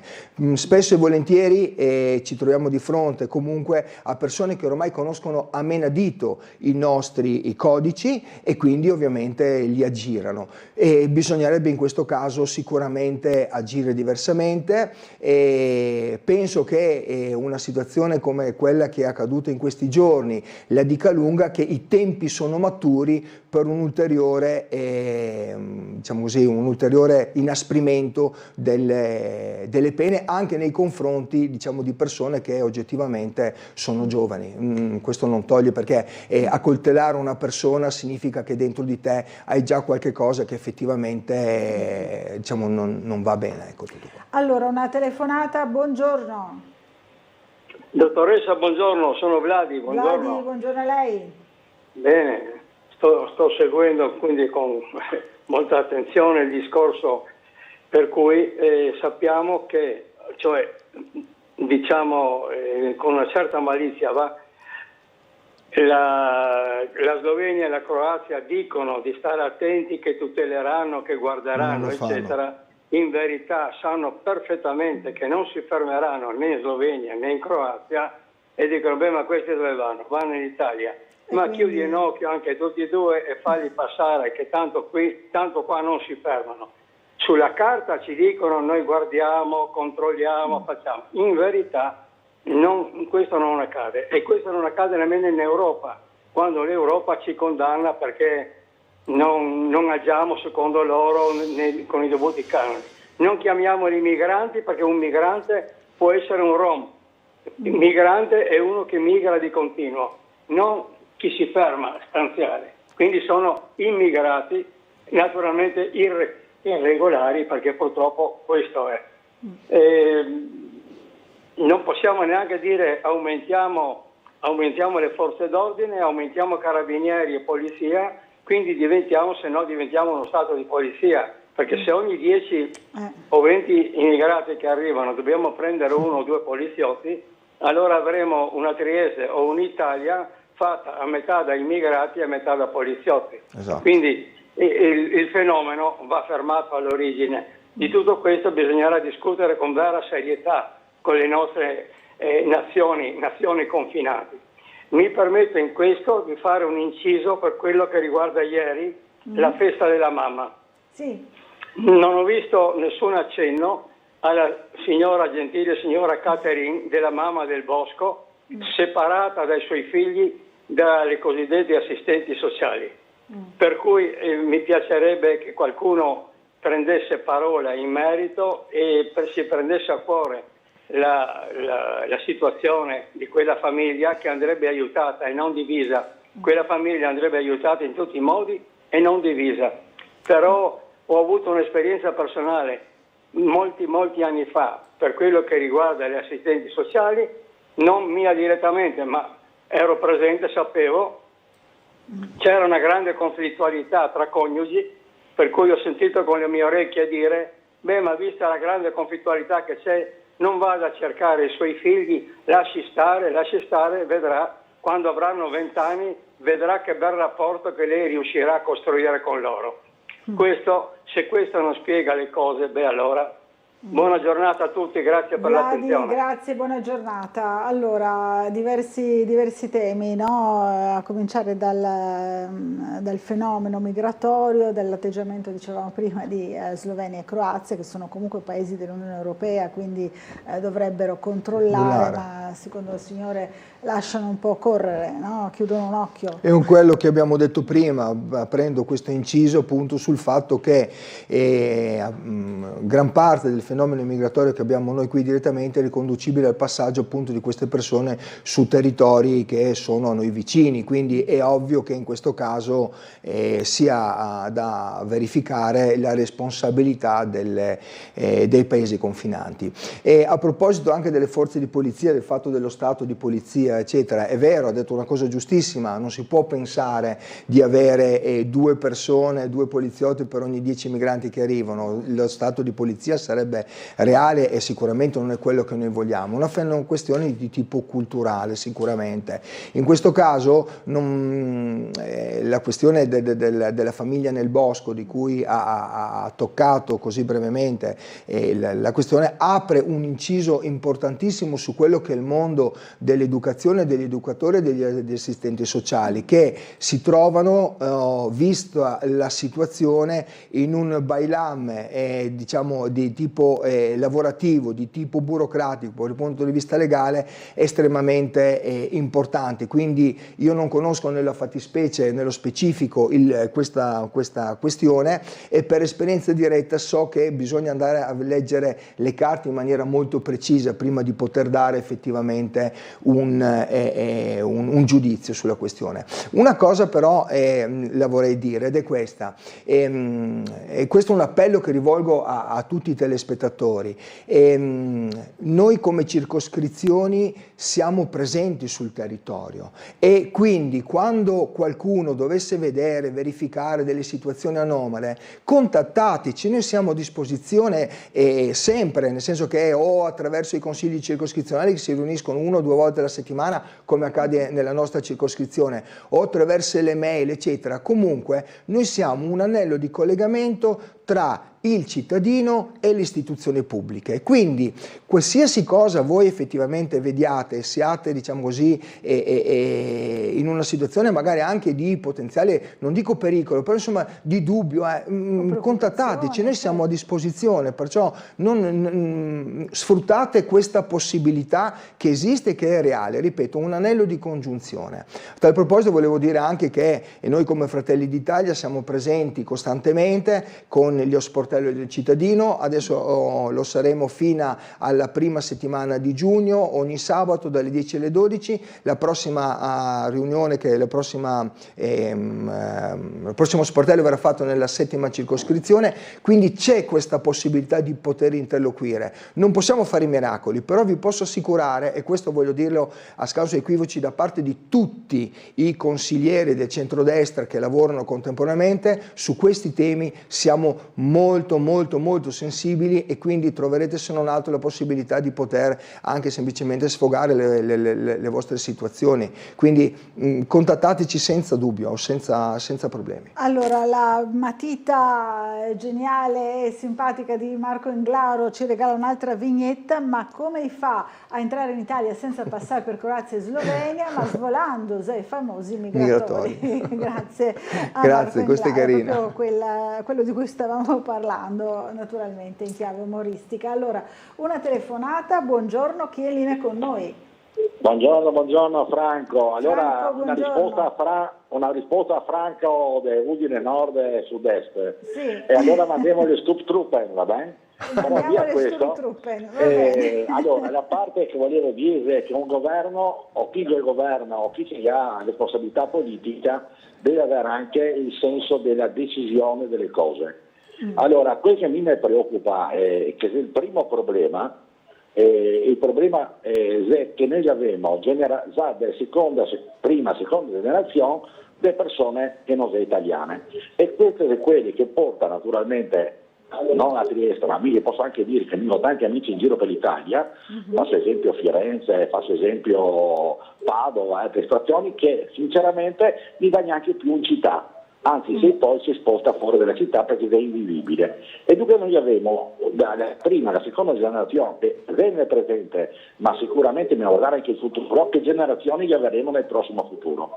E dunque bisogna dare una decisione seria su quel che riguarda che bisogna assolutamente diminuire quel che riguarda la tutela del minore, che una volta che aveva un'età, adesso bisogna diminuire l'età su quel che riguarda le responsabilità, di quel che riguarda le situazioni che si crea in giro per le città, no?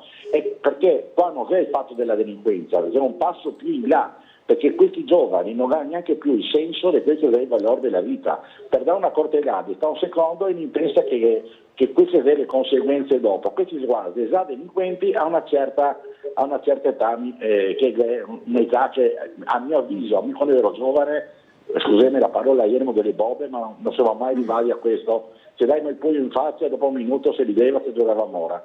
Dunque mi vi ringrazio, però qua quel che ripeto e voglio sottolineare è che un governo deve avere la costante di avere le decisioni anche dure, perché fuori di questo c'è una situazione che la creiamo adesso nel presente, ma bisogna guardare quel che sarà il futuro di quel che sarà questa povera Italia. Buona giornata. Grazie a lei Franco, buona giornata. Questo insomma ritiene il nostro telespettatore, no? Io a proposito volevo semplicemente leggere il primo passaggio delle principali novità del decreto sicurezza, contrasto alla violenza giovanile. In quest'ultimo passaggio, oltre che all'ammonimento del questore a minorenni che hanno commesso determinati reati a danno di altri minorenni, viene estese sia ai minori di età superiore a 14 anni per alcuni reati, tra cui percosse, lesione personale, minaccia e danneggiamento, sia ai minori di età compresa tra i 12 e i 14 anni per ogni delitto punito con la reclusione inferiore a 5 anni. Questo significa che cosa? Che questi sono atti veri, queste sono proposte vere che il nostro governo fa. La bacchetta magica non l'abbiamo, però l'impegno per affrontare costantemente e primariamente il problema della sicurezza è uno dei punti principali, uno dei punti cardine di questo governo, e sicuramente ci troverà a fianco dei cittadini come abbiamo sempre fatto. Un'altra telefonata ancora, buongiorno. Buongiorno dottoressa Buccarella e buongiorno al suo ospite, mi chiamo Maurizio. Allora niente, volevo solamente dire questo, bisognerebbe chiarire alcune cose, forse bisogna cominciare a fare, non a far finta di fare. Nella vita bisogna cercare di trovare soluzioni non colpevoli. Io vedo che cercare sempre il colpevole senza trovare una soluzione e spostando i problemi non si risolvono. Le faccio un esempio molto chiaro. La nostra amministrazione, parlo per Trieste perché io del resto non me ne intendo, la mia realtà è questa, questo piccolo borgo. Ecco, noi non abbiamo mai risolto nulla, le cose le abbiamo sempre spostate. C'era un barbone in via Udine, gli abbiamo messo una ringhiera e lui è andato a dormire da un'altra parte. C'erano questi clandestini, perché sono clandestini, al silos, e noi abbiamo chiuso il silos e loro si sono spostati a Barcola. Ossia, mi sembra che siamo tornati all'Italia degli anni 50, quando c'erano le case chiuse, le case di tolleranza, insomma, ho capito di cosa parlo, dei casini. Ecco, e noi pensavamo che chiudendo i casini spariva la prostituzione. Ecco, qua adesso facciamo la stessa cosa, gli immigranti li mandiamo in Albania. Non è questo il discorso va risolto in maniera diversa, facendo finta facendo e non facendo finta di fare. Purtroppo bisogna farlo, non si risolve niente buttando la gente in galera o altro. Quello che dice il vostro ospite, come diceva quell'ospite di prima, è anche giusto. La crisi grande sono le famiglie, inutile che andiamo a cercare altro, però su quelle per agire bisognerebbe fare diverso. Ecco, io penso bisogna cominciare a fare, non far finta di fare e non continuare a dire la colpa è sempre degli altri. Nella vita bisogna anche un uomo che ammetti le sue colpe. Per esempio il sindaco Gabrovez l'altro giorno ha fatto una roba ammirevole, ha fatto un passo, io non sono triestino, abito qua in centro. Ecco, ha fatto un passo indietro sui cassonetti delle immondizie, perché i suoi cittadini hanno detto non ci va bene e lui è tornato indietro. Di piazza non si è mai tornato indietro su nulla, come non tornerà indietro neanche sul sul macello di Prosecco, non tornerà indietro, perché il discorso è questo: se io sposo una donna oggi e mi stufo tra 2 mesi, possiamo lasciarci ed è finita, ma quando li hai votati per 5 anni non li tiri più via. Per questo bisogna andare a votare e votare tutti e votare sempre. Questo ci ha imparato adesso la storia. Bisogna andare a votare e giudicare la gente non da quello che ti promette, ma da quello che fa.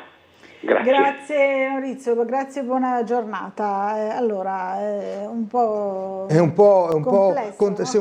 complessa, aspetti positivi e aspetti sicuramente critici. Sicuramente aspetti positivi la questione di far emergere nuovamente il problema delle famiglie, questo è un dato di fatto innegabile. Dall'altra parte però colgo una contraddizione da parte del telespettatore, che è quella di dire bisogna avere il coraggio di fare, bisogna fare, e quando a un certo punto il sindaco fa qualche cosa è logico che a un certo punto porti avanti una certa idea, porti avanti un certo progetto, è quello stesso progetto per il quale è stato votato. Quindi, come diceva in questo caso il telespettatore, per 5 anni questa è la situazione. Si potrà discutere o meno se sia giusto o meno, ognuno ha le proprie idee e come tali vanno rispettate, ma se a un certo punto il sindaco e la giunta hanno delle idee da portare avanti e le portano avanti, non ci vedo nulla di male. Quanto al fatto di fare, io posso solamente dire che è vero che bisogna avere il coraggio degli uomini di metterci la propria faccia. Io penso che mai come in questo caso il governo ci abbia messo la propria faccia. Ricordo al telespettatore le difficoltà che ha avuto questo governo per mettere in moto il sistema Albania.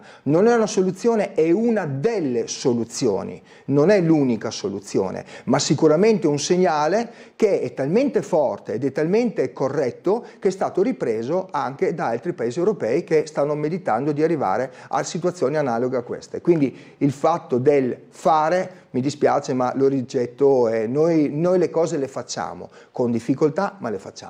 C'è Gianni che ci scrive: un saluto alla conduttrice e cordiale ospite, un detto che il Signore conosce senz'altro bene, questo che dice tu hai ragione ma io non ho torto, questo è evidente nel sistema che vige oggi nel giudicare chi infrange la legge, tu hai ragione a dire che doveva andare nelle patrie galere ma non ho torto a lasciarlo libero, purtroppo i lunghi coltelli non li conoscevamo se non in cucina, dice Gianni, scrivo queste monade, si esprime sempre così, poiché a Trieste nella tasca di qualcuno poteva avere forse un temperino al massimo. La questione è culturale, difficile cambiarla, conosco la nostra città e mi rammarico che vada giù per questa china. Le mando i saluti e le monade di Gianni, grazie, Gianni il vecchio si definisce, grazie Gianni.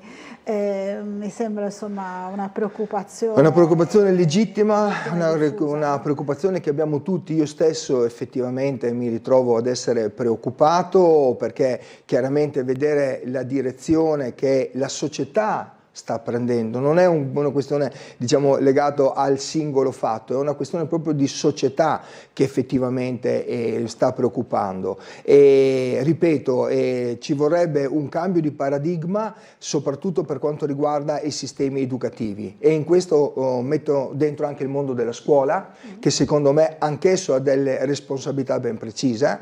Certo gli insegnanti sono insegnanti ma sono anche principalmente degli educatori e quindi come tale hanno delle responsabilità ben specifiche. Io sono convinto che il lavoro degli insegnanti sia uno dei più sottopagati, dovrebbero essere pagati molto di più insieme agli educatori perché è da loro e dagli insegnanti e dagli educatori che dipende il futuro della nostra società e della nostra Trieste. Quindi il mio auspicio è che se ci saranno delle risorse vadano in quella direzione e soprattutto che finalmente ci sia la possibilità di poter non incidere in maniera superficiale, come diceva l'ultimo telespettatore, l'ultima mail che è arrivata, ma in maniera più importante perché sennò la cosa diventa difficile. Grazie a Roberto Bolelli per essere stato con noi, torni presto a trovarci qui a Sveglia Trieste. Grazie a tutti. E grazie a tutti voi che ci avete seguito e buon proseguimento di giornata.